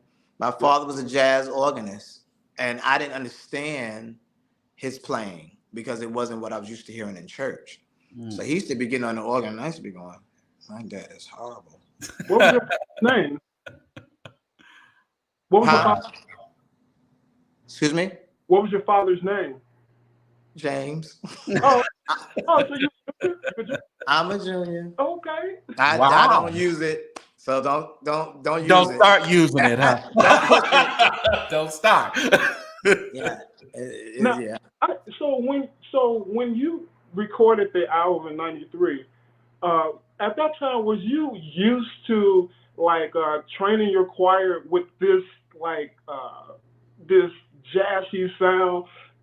Were you used to like training your choir like that, and were you scared to present that to the congregation, being that it's a bit different than traditional gospel music?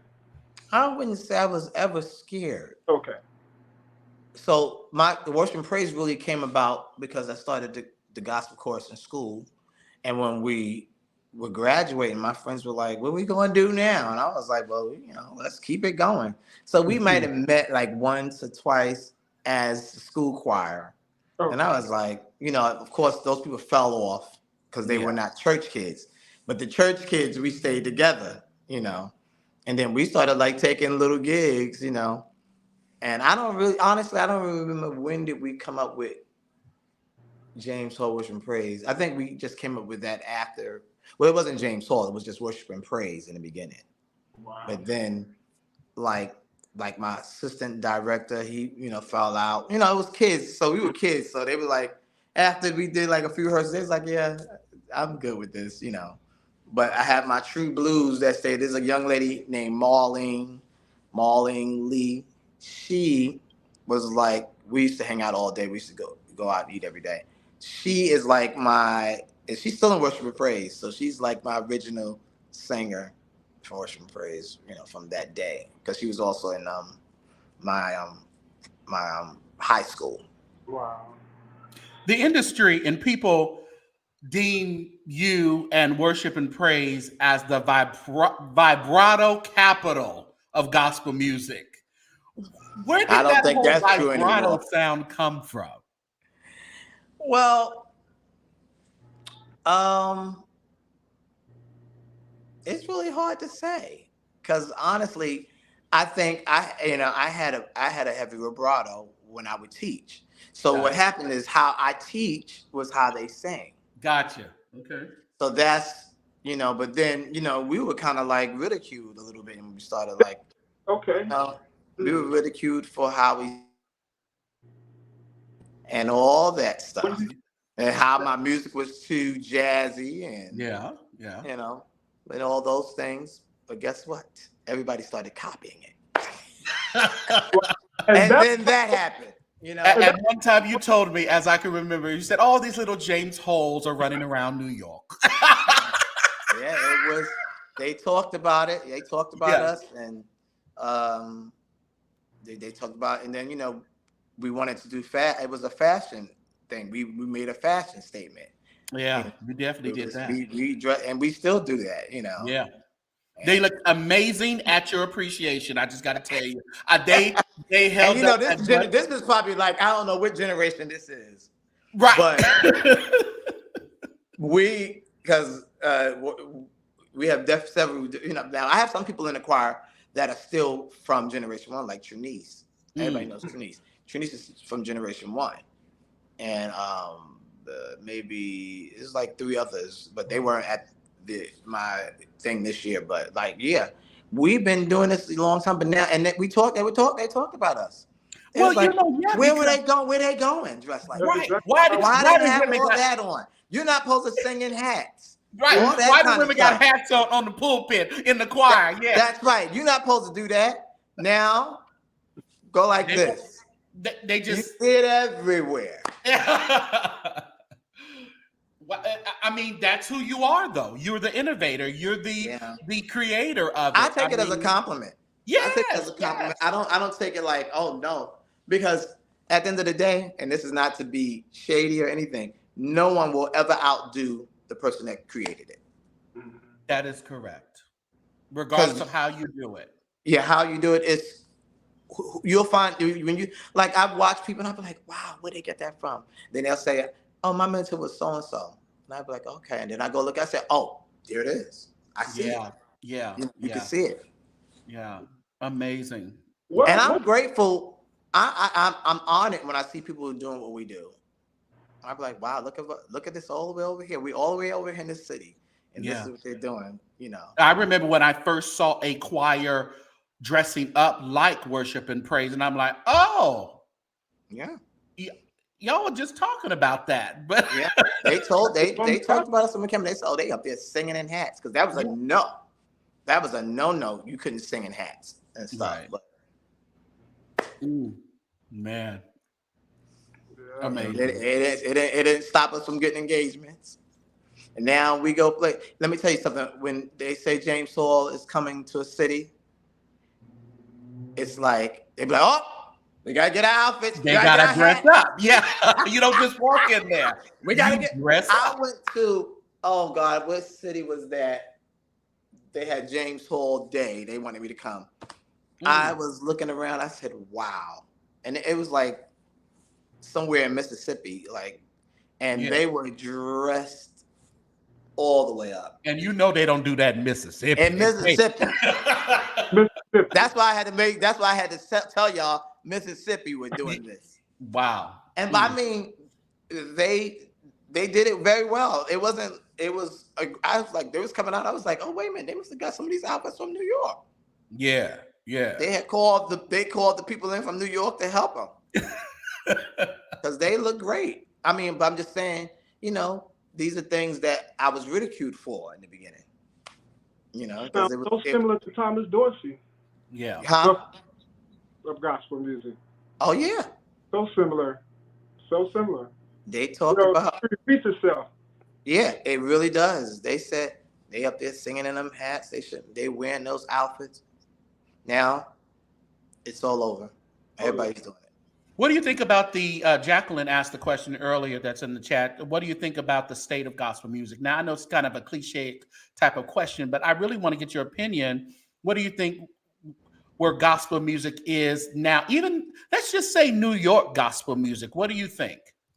Well, New York is different from, I feel like, everybody else. It is. One thing about New York is we are still going to keep it churchy. Yes, sir. Yeah. We're going to keep it churchy, and we still going to put on our clothes in New York. Mm-hmm. Other places, is not about what you wear. But I'll say this again. We did a concert. I don't want to say the city because I want nobody to think I'm coming for their city. Yeah. They brought me down to do brought worship and praise to a city, and I got there, and I was like telling my people, they was like, "We gonna be dressed up down there?" I was like, "Well, that's what we do." And they was like, okay. We got there. Can you still hear me? Okay. Yeah. So what do I get there to? They were all dressed up there. Yeah. James Hall is coming to town. Like Santa Claus is coming. That's just what they must have said. That's an expectation. I said, see, y'all wanted to change and dress down because we was coming here, but they dressed up. And that's how it should be. People should come up to your level. Wow. Yeah. St. James, I think that we got to talk about that first album, though. Garbage Control, The Storm, all those songs. So, when you were when you knew you were going to record the album, like how did you come up with the song selections? I know you wrote some of them, but like how did? Yeah, well, I can't explain it because I had started writing. We had started singing original tunes like almost from the beginning. Because We you had got that from institutional, right? You do your own yes, music. yeah, Right. yeah. So like institutional, we sung our own stuff. So I was raised hearing original material from Right. Professor Butch Haywood, J.C. White, Alfred White. Those were the writers. And now Butch Haywood was just like, when I first walked to the institution, I was, I think, 11. And I didn't, I came from my little Baptist church where I thought we were really having a good time. Because that's all I knew. Until I came institutional, and I was like, wait a minute. First of all, when I saw the fashion, I was like, now, wait a minute. You like that. Yeah. I was like, but I'm telling you, but I'm talking about an 11-year-old, And I was like, wow. I was like, wow. The main thing that stuck out to me was the organ. Because the organ was the main instrument, So and at that season we had two Leslies in the old church. They had the two Leslies, So the organ when it played, it was like rumbling in the building. Yeah, right. So I was just like looking over there. I was like, is there a bass player over there? So a lot of what I do, it kind of started like from going institutional because I was just amazed at how different that was from what I was raised around. And then I went back, I was like I guess like a little missionary. I was always a little leader because I came back to my church and I told my friends, I said, we doing things wrong over here. We got to get it together. And they was like, what? I was like, yeah, the way we dress, the way we shout, the way we sing, I was like a little leader, and they was like, well, and I was like telling them, I was like, they was shouting like this, and they was singing like this, And so, that stuff it's amazing how as a little kid, you have like visions of, And then when I got to high school, it just blossomed, from that. Wow. I never thought I would be doing this like forever. What was the first time you heard somebody sing how did you feel when you first heard somebody sing a song, like a choir singing a song that was recorded? I think I probably the first time, because I was young, I think I was like, why are they singing my Don't be singing my song. singing my song? But now I'm honored. It's an honor. Now you talking about the time when I didn't even have no records, people were singing my songs. So that was different. Now that my song is on, anybody can sing it. But when I first heard somebody sing, I was like, they singing our songs. Like what? But it's now like it's amazing. Like I had a company that came here from, oh God, where were they from? Jesus help me. Lord, I'm acting a fool right now. They came from, oh Lord, I can't remember. I felt so bad. I hope none of them are seeing this right now. But there was an aggregation that came from very far here. They were different from us. And they came here and they came with their outfits.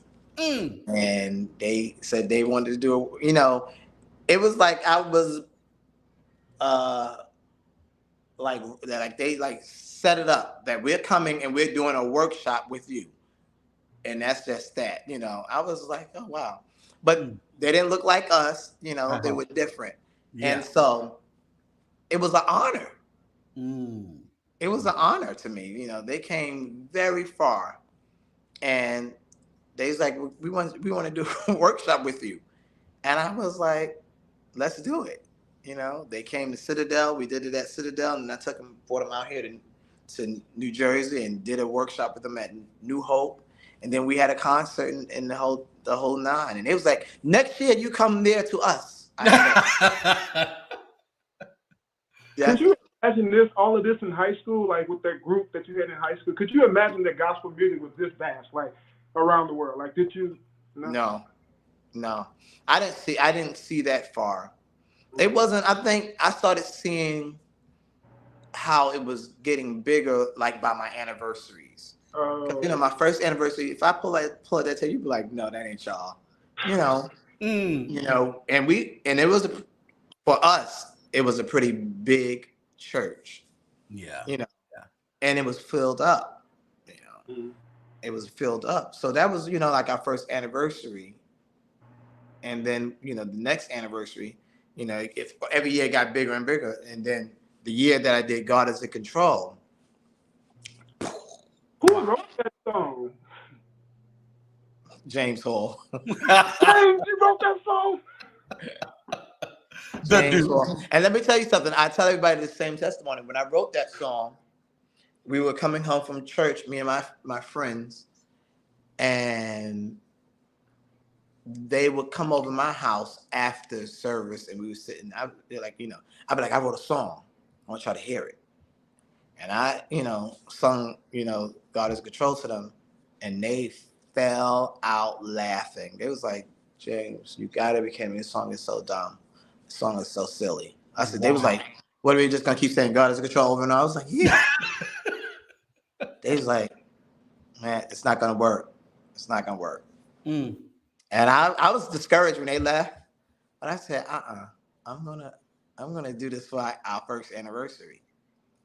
And we did that song that night. It was like a bomb drop. Well, it wasn't our first anniversary, it was our second anniversary. It was like a bomb dropped in that place. How did Ricky get a hold of it? What do you mean? How did he get? He heard it and he just sung it. Like He heard it and he recorded it. Okay. And you was okay with that? No. Oh, okay. No, I mean, me and Ricky are friends now. You behave over here at the St. James. No, I'm just. No, he didn't know. I mean this in the greatest way, because a lot of people, because it's a great song, and both interpretations of the songs are great, and you would wonder, like, because they came out so close together, Exactly. Like, so me and Ricky are friends now, but we had a wedge.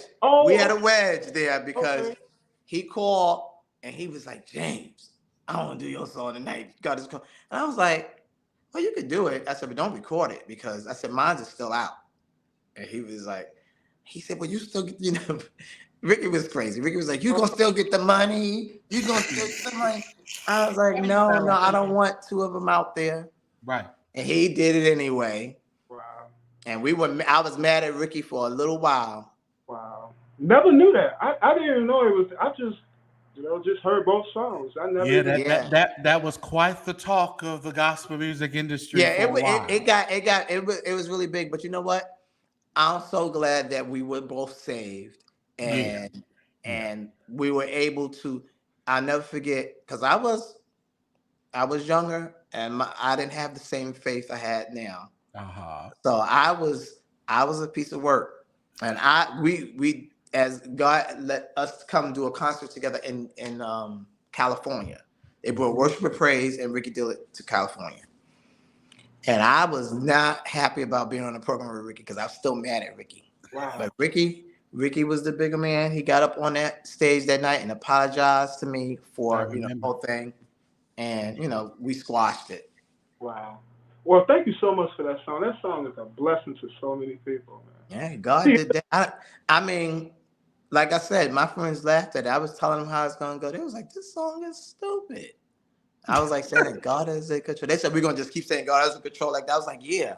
They was like, it's not gonna work. I was like, now you even have young choirs now, even I'm amazed that I seen a choir. I was like, generations. I mean, God is in control. That's a long time ago. That was, I don't do dates, but it was a long time ago. It was a while ago. Yeah. That was a long time. That was our first hit. Yeah. My first hit. And you had a lot of hits with Melvin Crispell, huh? Yes. That was there was no, so we grew up together. And when we started Worship and Praise, Melvin came and was the drummer. Wow. He was playing the drums because I didn't have a drummer. And one rehearsal, we was getting out of rehearsal, and I said, Melvin, I said, you don't write no songs? He was like, "No, I've never written a song." I was like, "Why? How?" I said, "We." It's like, I don't know. I haven't written no song. I was like, "Wow." So he left us that week. The next week he came back and said, "James, I wrote a song." Wow. And it was a good song. And you know, matter of fact, I paid tribute to that song when he passed away. We did it on that next project because that was the first song he wrote for the choir. But that was a match made in heaven, man. Me and Melvin. What was the first song? The song he wrote for the choir? You're Worthy. You're Worthy. Okay. And you And know, I think we did it on. My mind is horrible. You We know, did it on like the project after he passed. Yeah, when he passed away, I think you did I don't know, I think I read it. It was an article. I don't remember where I read it.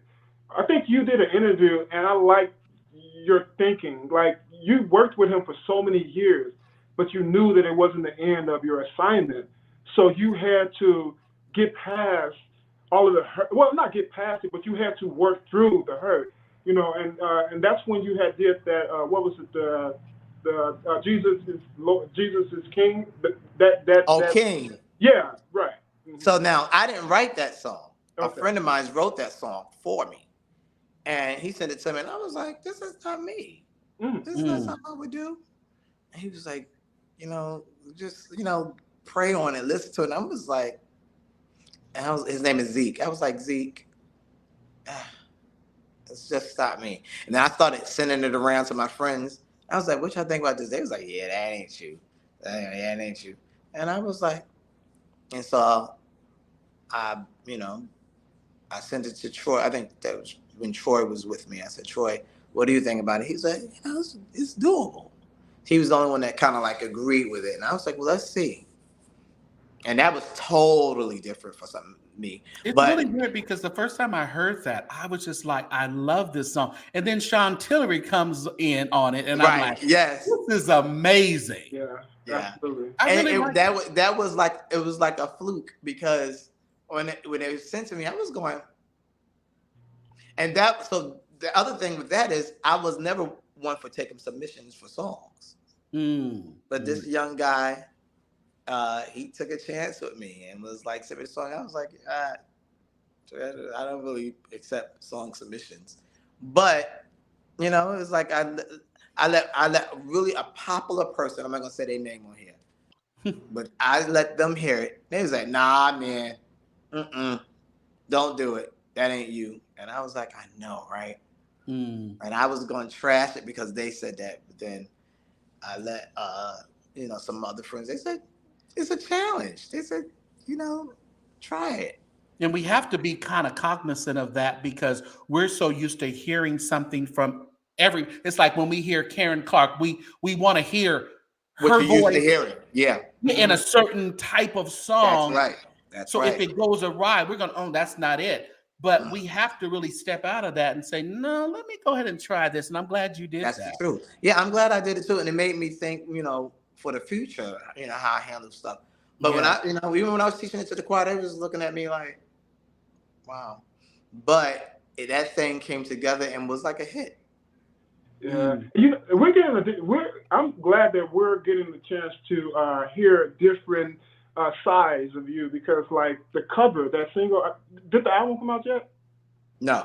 Okay, like the first time I heard that song, I went crazy. Which song? Which one? Cover. I say cover. Now, it was, I think it's Brian.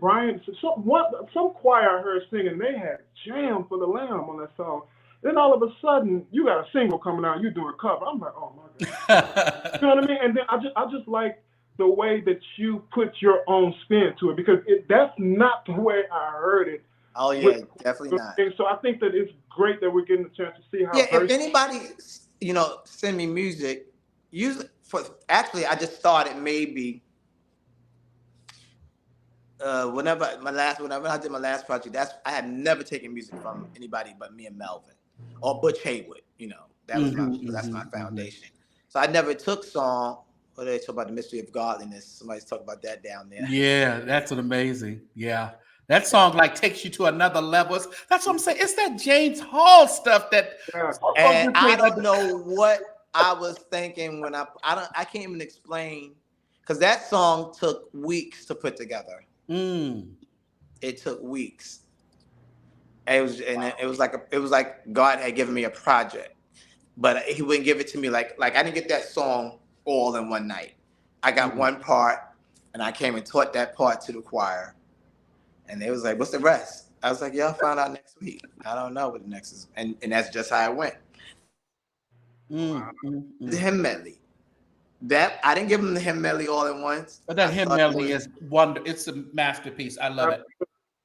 That just came together week by week. That's when we used to have rehearsal every week. Nobody's having. Well, I don't know. Church choirs are, but not no. We don't have rehearsal every week no more. But this is a good question too. Okay, so for the church choir, is a lot. The ideal music for a church choir is easy music, right? But your music is complex, but it's complex in a great way. You know what I mean? Like we were just talking earlier, like I literally listen to your music as an anthem. I listen to hear the techniques. So like, how do you feel that you make such like this music isn't easy to really teach? So is that really like, are you okay with that? Because a lot of people, they be like, oh, we had this discussion before you came on. I said your music, you have to know how to sing to do James Hall music. It's not for the Sunshine Band. It's not for the the pastor's choir, elderly choir. It's for singers. I mean, that's it. But I hear that, and then I get people that say to me, "If it wasn't for you, I would have never pushed my choir." Wow. Okay. So it works. It works another way, as some people don't want the challenge. Right. So for John McCoy in Chicago, I mean, he absolutely adores you. Oh yeah. They do my stuff. They do my stuff, and I appreciate it. As I love to hear people sing my stuff. I hate when they sing it wrong. I love to hear it's a compliment when you do it. And I've had people sing my stuff and put a twist on it. I love that too, if it's a good twist, Yeah. But it's never ever gonna be better than the original. That's what anybody you take music from, or even if you do a spin on it, it might be good, but like the original always stands out. Yeah. So your project that you most recently recorded, do we have a time when that's going to be coming out? That should be out the first quarter of next year. Okay. Yeah. All right. I mean, that has been long awaiting. Yeah. I mean, people have, because we did that session. I don't want to say. I want to say it's 2 years. It was right after kind of it opened up. The pandemic opened up. Yeah. Maybe. Yeah. So we had did that in DC, but we had so many challenges. That's why I don't know what God is going to do with that project, because I have never had so many challenges with a project. But it's like 23 tracks on that project. Wow. It's a lot. It's called New Era of the Old Time Way. So what that project is, I took some things from the old church that this generation know nothing about, and I wanted to reintroduce it to this generation, because some people don't know about a doxology. They don't know about prayer of comfort, stuff like that. So that's why I call it, the title is like showing how we got to where we are. So of course I start with a hymn, I end with a doxology. It's like a homework. It's like a study class. And it's gonna go number one as usual. I pray it does. The anticipation. It's really gonna help. I know older people are gonna be like, now of course a lot of stuff is old, but I James Hall it. But it's still familiar. Yeah.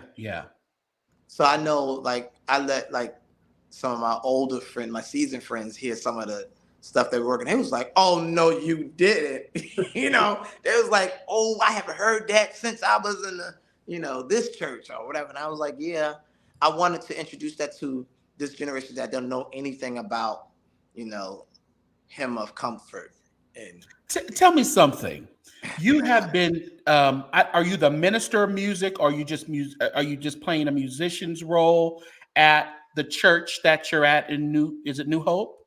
oh yeah, the New Hope Baptist Church. I'm at the world famous Whitney Houston and Sissy Yes. Houston Church. Yeah. So I came in there with a very high standard that I had to follow with. But I love it because I love when you post certain things, because it's like I didn't know any. I knew about the church, but I never knew what the church sound was over there. Right. But I can appreciate. Do you think that had something to do with your release of the anthems of the this? Because they're they were a hot Baptist church, right? And because New Hope is a gospel church. Okay. I thought they would be a hymn church. See, that's me too. That's what I thought. They were not. They were not. When I got there, I was like, I came prepared to do that. And they was like, no, we're not really that church. And I was like, really? So it was shocking. They were not like that church. So I just came, and Sissy Houston was still there, and she gave me a fit.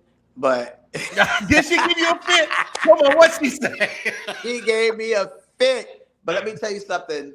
I mean, I love, because it didn't bother me because I know about divas. I've been around them all my life, so I understood. She was looking like I don't know who this young guy is coming over here. Don't let him in my church. That's how she was. She was looking like, I'm not feeling it. Wow. I was like, and everybody was like apologizing for it. I was like, no, because I got a kick out of it. If Whitney went through it, you can go through it. I was like, I'm fine with it. But and then it took a little, maybe, I don't know, it may have took a month before we was able to be like mother and son. Wow. It might have took a month, but I mean, she's landed on thick when I got there. I said, but I loved every bit of that kind of character. But when you say that, what was her main gripe? What was the issue? I really don't know. I think the issue was they didn't have a minister of music for so long before I came. Mm-hmm. So I think that she thought maybe, hey, they're going to bring me back. She had retired some years ago. Because she was the minister of music there. Yes. Yeah. So she thought that it was her time to come back, and then I showed up. Oh, bless her heart. Oh. She's 90, right? Huh? She's 90 something, right? Yes. Yeah. And you gonna come back like actively? And have a seat. Oh, yeah. Okay. He thought he was coming back. And so I understand. I get it. We're all gonna get to that age where we're gonna think like that. But it was, I can't display everything that I went through in the beginning, but I got you can. It's okay. No, I can't. But I'm a comical person. Yeah. Yeah. So you just kind of took it with it, like, okay. I took it and I laughed every night because I was like, wow. Because I was like, I had heard, people that had worked in Broadway with her, they had already gave me like, you're going to deal with this. But to see it in person, it was another level. I came ready for the challenge. I never let up on her. I would come in and be like, hi. She'd be like, in her first. I mean, she gave me a hard way. She gave me a hard way to go. But I loved it. I got a kick out of it. They would invite me out to eat, and I tell her that I'm coming. And she was what she was doing was hilarious to me. I would come and she'd go, oh. I would be like, I was dying laughing at it. Oh. I thought that character was amazing to me. That character. That's black church behavior anyway. Right. I grew up around that. So I really wasn't, it really didn't bother me. I was just like, what do I have to do? I don't get what I have to do, but God gave me what to do. And I invited her to a choir rehearsal. And I told her, I let her sing with the choir. I'm gonna say sometimes you just gotta give them the mic and say, "Sing us one of your old songs, mother." Yeah. and just take it from there. And after that night, she switched. I get it. She had retired before I got there. Years ago. So I don't know, but I think that little season that they didn't have me, but she was like, "Oh wow, here we go. I'm getting back in the game." Mm. And then I showed up and she was like, "Man, who is this?" But we really it became really a wonderful relationship, and I'm grateful that I got, because she's an icon. Yeah. Yeah. Yeah. And I get it. You handle it. Once you're an icon, you're always gonna be an icon. Yeah. And no matter what people think, so but I got a kick out of it. The stuff that she was doing, I felt like should have been in a movie that she was doing. I was like, I would come home, like some people probably have been upset and said, I come home, I would be laughing. I said, did you see how she looked at me and said, oh my God, she did so many funny things. So you're just up there playing and singing away. She would be one of my favorite things that she used to do when I first got there is because she don't sit in the front. She sits like in the back, like in row 14 on the end. And I would be playing and she would lean out and I would look her way she go. And I would die. I thought it was I was not hurt, angry. I got a kick out of her every time. Did you hit a high note and look at her just for the hell of it? Oh yes. She would roll her eyes. She didn't enjoy it. I don't know if she really didn't enjoy it, but she was gonna let me know she was not enjoying it. If she enjoyed it, she was gonna let you know she wasn't enjoying it. She wasn't gonna let me know she enjoyed it.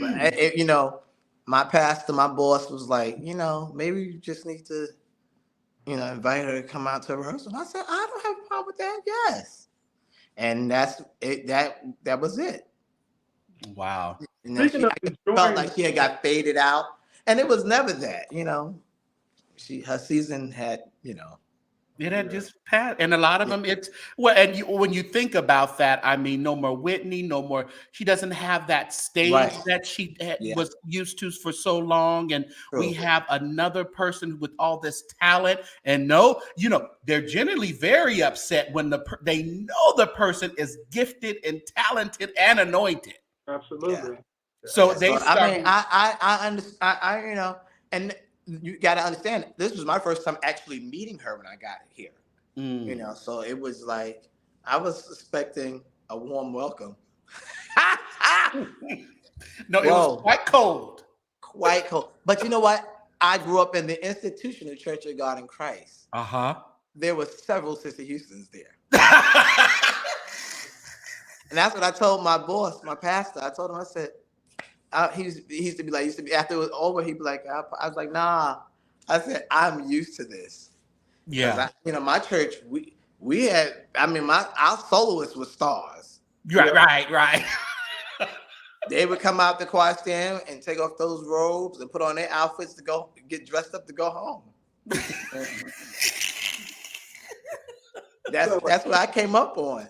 I remember Vincent Bohannon. I interviewed him, and he was he knows. He was like, it was a show every Sunday. It was a fashion show. Yeah, and they were and coming up, I was a fan of my church choir, like this older choir, because they were celebrities, and I would be waiting when they come up the aisle, like speak, and they would walk right by, don't speak. And guess what? I was like, okay, that's okay. That's all right. I love them just the same. I never felt. Oh, that is hilarious to me. Oh, I came from a different school, so I wasn't hurt by any. I got a kick out of all of that because I thought, and people say I'm a character. I said, well, what I come from is characters. Right. I've been around characters all my life. I have seen them all. And I love it because I had divas and Devos around me all of my life. I love it because you have created a whole choir of them, and it's very entertaining to me. Definitely. It's beautiful. I love it. Definitely. It really is. It really is what you're saying. It's Yeah, true. yeah. Oh Truly. my goodness. So. So what? Okay, Man. so knowing your sound, like Hmm. who's another gospel artist sound that you admire that you wouldn't mind actually working with before it's all said and done, like to collaborate two different your sound and the sound that you appreciate. That's a good question. I never really thought about working with someone. You said gospel, right? Yeah, I want gospel. Well, you can talk about secular, but I do want you to answer gospel because I want to hear what's in your head, like because your sound, you have your signature sound, but like whoever you appreciate, the sound that you like how would Uh, that sound to like bring it together to blend it? I don't know. I mean, see, like I like people like just like a freak of nature, like Kim Burrell. Okay, Like Mhm. I could work with. I know. Well, we have already done something like somebody said big we were baby. brought in to do something for somebody else, but it Mhm. wasn't like we were working together. But she But you know makes what? me. That's too. I think that's too easy for you. It's too easy, right? Yeah, because she's very jazzy, and Yeah, you two yeah. can just work that thing. I It think would be Eric is like it would talking. be just like flowers. Yeah, yeah. I think Eric is talking about like something that would just be like, But man, you this said sounds. gospel, right? Yeah, I don't know if you remember. You remember this guy named Kevin Davidson and the Voices I from remember. Memphis, Tennessee. Yes, I yes. would. I Where were think they from? from Memphis. They're from Memphis. Memphis, Memphis. Okay, I right. think that because a lot of his music, he like there are a lot workshop songs, like redundant lyrics, but he has this Memphis sound. It's a churchy sound. It's a southern sound, and I'm trying to see that would probably be an interesting sound to collab with in jazz, because Memphis is blues, so to actually because blues and jazz actually met in the 20s, and Hmm. that's why they Yeah, depart. Jazz went to to New York and blues stayed in Chicago. You know what I'm saying? So yeah. so I would think that would probably be interesting. But when you think of it, you just let us know. I would have loved to see an Edwin Hawkins and Oh, James Hall Now, see, collaboration. let me tell you something. Now, our relationship was so amazing. God had allowed me to meet those brothers. Is like was like a dream, you know, and like it was like we hit it off like that. Yeah, yeah, It yeah. was like that. I don't remember how did we get. I don't remember how we got to their church. Oh no, I remember. We had a we maybe I don't know what CD that was, but we was doing a CD tour, and we came to California. We were not supposed to be at their church, but somebody came to. I think it was it might have been Sam Franklin, who Hmm. came to the concert that Saturday night and was like, "Y'all need to come. Come to Love Center. Y'all need to come to Love Center." And I was like, "The Hawkins Church." Mm. But we went, and it was like, I mean, that connection happened. It was so strong, our connection. That's because Edwin and Walter and they're genuine people. They were genuine Yeah. people. Oh my God, it Yeah. was unbelievable. I knew I had arrived when Yeah. I did my recording at Foxwoods, Hmm. Hmm. and we was in the band room rehearsing. Somebody knocked on. I was like, who who who would be knocking on this door? I was on fire because we was tense. We're trying to lock and stuff. Open the door. It was Walton Edwin. Mm. Mm. I was like, Melvin looked at me and was like, what is happening? I was like, Wow. what are y'all doing here? They said we came to check on our little brothers. I I who can say that has happened to Right. them? right, Right. Yeah. right, We're talking about that. We weren't around the corner. We was up in Foxwoods. right, right. Yeah. And they So came to my, I brag that all the time. I say, have you ever had Walter and Evan from New York? They come from Oakland. Have you ever have that? I don't know. I mean, and God had allowed me to build such a great relationship with both of them before they left here that I can never match that with anything.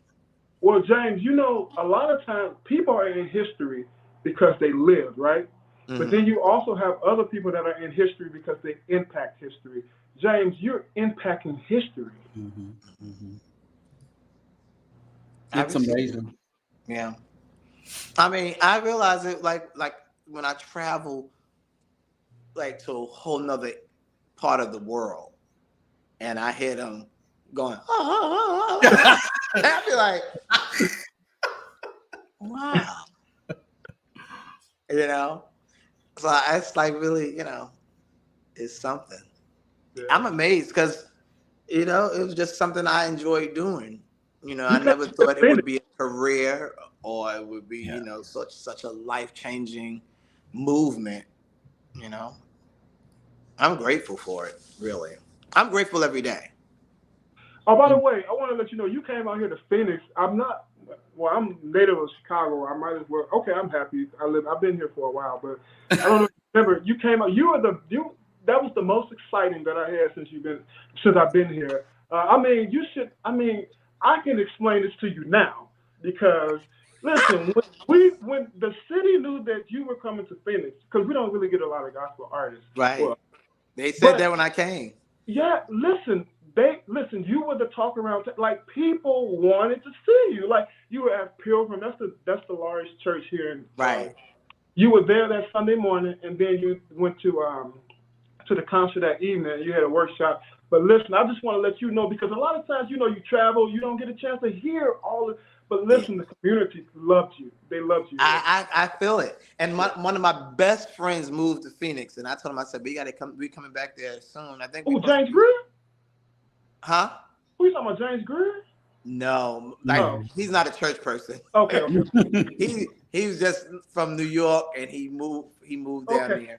And I told him, I said, we're gonna be coming back because I think we have something coming up the top of the year there in Phoenix. Really? Okay. I'm sure they haven't promoted it yet because there has not been any business done yet. Okay. So, Oh, he ain't coming yet, Phoenix. Get it together. Yeah. Once the business is done, we'll lock it in. But it looks like it's going to happen. It's just, once we get that business done, we're going to lock it in and they'll start promoting it. Oh, I'm in the inside. It's probably the pop-up concert. It's probably Christian. Yeah, I know. That's the only one that's doing something out here. Yeah, so I'm excited about because like I said, my best friend moved down there, and I was like, "We coming down there?" I said, "He's like, when?" He says, "Nothing happening here." That's what he says. He says, "Like no concerts, nothing here." You'll love the weather though. Yeah, I know. Oh yeah, definitely. Yeah, because let me tell you, it's freezing here. But I love the cold weather because I love fur. We know you love that fur, boy. I'm looking at my animals right there. I don't hang them up. I don't even hang them up. I lay them on. They have a whole chair. Do you put them in storage? Oh, I have to. Yeah. When that season comes, I get them all together and say, "Y'all going to your other house." James Paul, I know one thing also, you love to eat some good food. I am a foodie. Yes. I really have. People tell me all the time, you really haven't tapped into all you could be doing. I'm like, what are you talking about? They said, we watch what you eat. I eat what you eat. I'm going to restaurants. They said I got to start a food blog. And I'm like. Yeah, you should. You should. Everybody tell me that. Yeah. Well, I just sent you. I have friends that be saying, James, I lived on that street for 10 years, didn't know that restaurant was around the corner. Didn't even know. Because when you posted, you make the food look so good. Looks so good. I just sent you your meal for this weekend. So go to dinner on me. Hallelujah. And everyone, if you would like to be a blessing, we just had anniversary for the Duke, Professor James Hall, this past weekend or weekend before. So if you want to be a blessing to Professor Hall, That ain't happening. It might be in the not future. jumping that gun. There it is. Boom. That's not happening. James Hall, WAP. James Hall, WAP. No, it ain't Cardi B. It's the original worship and praise. James Hall, WAP. Worship and praise. That's what that stands for. Hello. So be a blessing. And I promised, James, that I wouldn't keep you all night long because I know. Well, I want to say one funny thing about the WAP thing. When that stuff was going on, it was really crazy because of that. All the hype about that. Do you know my sales had went up too because they would when they went to look for that. My name came up. Look at God. Look at God. He'll work it out every time. Won't he do it? He Won't said he will. Morning will. I'm telling you, because I was like, oh no, how's this gonna work out for me? Because that was something. Yeah, it was. That was something, but then it flipped because I went to my sales had went up as well because I guess people was like, wait a minute, so what exactly is this? You know? Yeah. Let me listen to this. Is this the real WAP? What's this? Yeah, what? And I was trying to reach Cardi, but I couldn't reach her. Okay, but maybe she'll I wanted to make some kind of connection. Yeah. Make it work for both of us. Before we get out of here, what do you think about the newest addition? I think to gospel music out of Brooklyn that's pretty notable, Vincent. Oh, I don't want to be no old man and be like Vincent is my son, but I guess he's like my little brother. But we came from the same church, right? And our roots are just about the same. I would say, of course, my roots are older, but yeah, it's like watching him. I'm like amazed, and like when Vincent started out. I would need him on the phone to like tell me what his thoughts are. He used to be like, oh, he used to get so drained with me because I would call him and say, Vincent, don't do that again.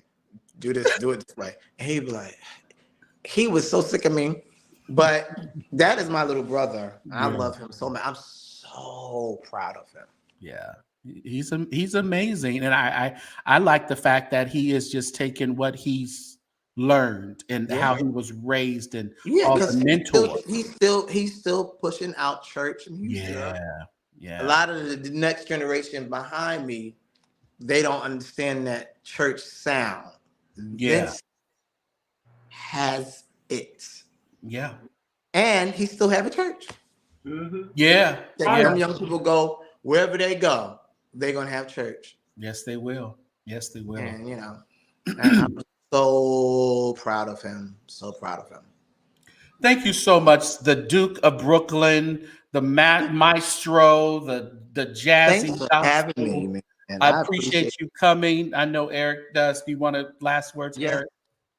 Man, I mean, I think I've said everything, the sentiments of my heart. I don't know. I guess I'm just looking forward to see all that, the next thing that God has for you. Yeah, man. My new CD's gonna come out the first quarter. You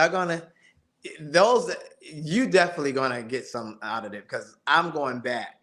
Anybody that's been in church for some time, they're gonna be like, no, he didn't. I pulled out some stuff. I mean, James told it up, but it's gonna be familiar to people that was in church for some time. Right. Because I wanted to. It's like a history lesson. I want to make sure this generation understand what we were doing in church before, we had praise teams and stuff like that. You must not do Pressing My Way. Pressing My Way? What song is that with Pressing My Way you talking about? Feel like pressing my way. Oh, no. That's not far enough. I was Eric, far back. Just wait for the CD. Okay, I'll wait. When I say I went back, I gave it's history. Okay. I'm talking about, and really when I say history, I'm talking about really, because my roots is Baptist. So in the Baptist church, we did a lot of things that, was like a standard for churches. Yes. And they do a lot of anthems in Baptist too. Anthems, yeah, anthems. We had doxology, we had the prayer of comfort, we had the offertory song, and this generation knows nothing about it. Oh, so wow. I brought all that stuff in there so they could understand what was happening before they got here. So when me and Eric show up at your CD release, don't act funny with us. Get us a good seat, all right? I want just let me know you're coming. I'll let you know. Let me know coming, because I'll be like, who? Right down there? Oh no, Dale. Thank you so much, Professor James Hall. Thanks for having me, man. This was great. I was just watching TV, my Christmas shows. I'm all in the holiday seasons, So you're like a Lifetime, those shows, those Christmas. Well, those are kind of all of those are the same. Right. Same plot. Boy meets girl. They is the same thing. No, I'm watching AMC, so they showing like the old Christmas movies. Oh yeah, definitely. So I become a big kid. My mom been gone for so many years, but Christmas was such a big time for my family. Wow. So I have those memories that never die. Yeah. So I kind of like, of course I have my little mushy moments where but it's like I enjoy all of it. Yeah, but the important part about that is to create new memories. Most definitely. Yeah. Most definitely. Thank you so much, and happy Thanks for holidays. having me. I appreciate it. And we love for you. For y'all that have sent me something, I appreciate it as well. Thank you. Yeah, make sure you send him some little some cash apps, you guys. We just love you. We appreciate you. Thank you, man. Thank you. Thanks for having me. Absolutely. Well, Eric, see, if you stick around for a while, I can shock you even more. Just stick around. That was beautiful. That was beautiful. That was yeah. The world famous James Hall. Yeah. You also can they put some hearts in the comment section? Show some love. Get some red hearts for James Hall. Red hearted up, all right, for James. Man, I just enjoyed it. I'm just glad we were having a little difficulty at first. He wasn't able to hop on with the link and stuff, but we made it happen. Before we get out of here, I know we talked about Vincent Bohannon, but we also, I know we had a little thing with Vincent, so I want to show just a little video. And please, everyone, hit the like button. Y'all some haters. Just hit the like button, all right? And those of you who have sent cash apps, your thoughtfulness will never be forgotten. Damien and Shanae and Nicola got yours earlier. Nicola gave her the Teruma, her offering before we even came on. Jacqueline, David, Shanae, Deborah, some other people. But I'll make sure I send a little something before. But we're gonna see a little bit before we get out of here. Vincent Bohannon, he's what's going on now, right, in New York. Oh, absolutely. In the 1920s, New York had cultivated the itinerant music that we know as jazz. Its bouncy and swingy elements became the heartbeat of the Harlem Renaissance era. As Thomas Dorsey ushered blues into most black Protestant churches, jazz influenced most New Yorkers, which gave New York its signature sound. Today, Pastor Vincent Bohannon has endorsed his musical creativity and embellished the New York sound. His vibrant stage presence is unmatched, which keeps his audience on their feet.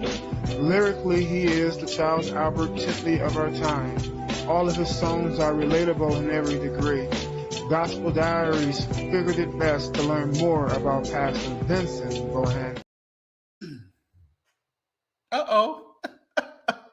Where did Eric go? He booted himself out of here. I don't know where Eric went, y'all. He done clicked a button. Man, but that's Vincent.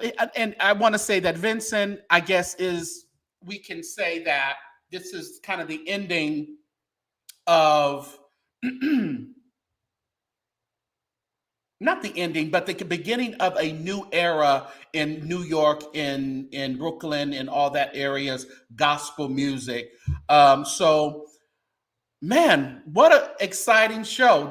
Did y'all enjoy the show? Sean said, great show. Y'all didn't know I had James Hall coming up on here. You missed James. Did you see James Hall of Mark Andrus? Did you see him? Or were you not there, Mr. Mark? You was late. You were late, sir. Did you boot yourself out for a minute? I did. I'm sorry. Please forgive me. You're good. Just giving thank yous and saying so. So we can adamantly and confirm and say that without New York, the impression on gospel music, there's a void. Oh yeah, definitely. Chicago recorded, but New York, they presented. There you go. You always got a little nugget before you get out of here. Chicago recorded that gospel. But they presented it. But New York presents that thing. Yeah, glory. Oh, I like that. I like it. Man, because that's so important. Presentation is everything. If people, you can sound okay, but if you present it well, it has an effect. Mm-hmm. Man. There was one other. Thank you, Rewind and Crystal. There was something else I wanted to say. All right, Replay Gang. And if you are replaying this, make sure that you are liking before you get out of here. Thank you so much, Candace, and thank you for being a member. Appreciate you. Where's my, there we are, Gospel Diaries. Make sure that you got, and the link is in the description, everyone. So make sure you are liking or subscribing to Gospel Diaries here on YouTube. You can find Eric Maurice Clark on Instagram and on Facebook. Let me tell you, you do not want to miss out on some of those great historical interviews that he has. Such a plethora of great information on gospel music. Man, you have a passion for it, and you should be rewarded for that, Eric. Thank you. Are a blessing. Let me see. I wanted to just, but I'm gonna end the deal just with the video of someone mentioned it earlier. These musicians in New York are like on another level. I love it. There's a sound there. They embody the Butch Hayward. They embody James Hall. They embody Melvin Crispell, and a lot of the other ones, the Timothy Wright, all the ones who played with. It's like, I don't know the ones who played with Timothy Wright, but if you played that music, my goodness. And just like David Bratton said, he wrote and we forgot about David Bratton. Who David and BJ Fears. And BJ Fears. BJ Fears. Okay. So, and again, if you're watching this and you said we didn't mention this and that person, no, we can't mention it all. We already had 2.5 hours, y'all. We can't stay here all night long. But there's some that we did miss. But David Bratton, I interviewed him. So go on my page under interviews under the playlist, and he wrote the dun dun dun dun dun dun dun dun dun dun dun dun dun dun. Dun dun for Where Do You Stand? Who's on the Lord's Side for Timothy Wright. So, and he has music himself. He's with Prophet Jordan. So, and he's with, what's the church that's where Melanie Daniels was singing at as well? What's the church in New York? Allen Cathedral. Allen Cathedral. Great musical church there. So many heavy hitters has come out of there. So. Yeah, the natural progression approach. Yeah. But those musicians I love an aggressive musician who takes that music, like Vincent said, he tells them, he shows them how to play it, teaches them, but then they just go and they just make it their own. And because they're artists too, because like musicians, they're poets. Like that's their story. They're telling a story. That's a narrative when they play. Yeah. It's a straight up story when they play. It's how they feeling. That's why you make sure you give them their envelopes. Right. Make sure you're taking care. Stop pimping them. Stop using their gifts. Give them their envelopes. And musicians, don't be greedy. Don't go for the next 50 cents. The church over here wants to give you 50 cents more. Yep. You go hit the road. Mhm. Be faithful, Yep. but be faithful when people are faithful to you. Mm-hmm. Okay, but yes, please, churches, don't abuse the musicians. Don't abuse your music directors. I mean, Yep. it's wild. It's wild. Okay, so I want to end with a musician, and if you're in the replay and it's cut out, that's because they probably got me for copyright and I cut it out. So, but I want to end with this particular guy, Andrew Price. Mm-hmm. Andrew Price is one of Vincent's main musicians. Amazing gift to the body of Christ. Amazing gift to New York. He is on most of, if not all, of Vincent's releases. So I just wanted to kind of end with him and say thank you, each and every one of you who were able to come through the St. James Show tonight and Gospel Diaries. Yes, it's always a joy. What do you have coming up? Do you have something that you have coming up? Oh yeah, next year is gonna be. I'm gonna put it like this. Next year is gonna be an explosive year for both of us because we're gonna go in the field together. I got a lot of interviews. I mean, the names that I have. I mean, I don't even want to drop them, but it's going to be something. It's gonna be an amazing year. You know what? Might as well say this to you that think that you've had a rough year. Trust me. Always before the sunshine, there's always got to be some type of rain. Yes, sir. So, and then Kevin, and I'll end on this note. Kevin Davidson wrote a song. It said, "I've never been through a storm that did not pass." My God. On that note, thank you so much, everybody. We're going to end with a little something from Andrew Price as he's playing with Vincent Bohannon. Thank you, New York, for great gospel music. Yes. Clap those hands. Come on.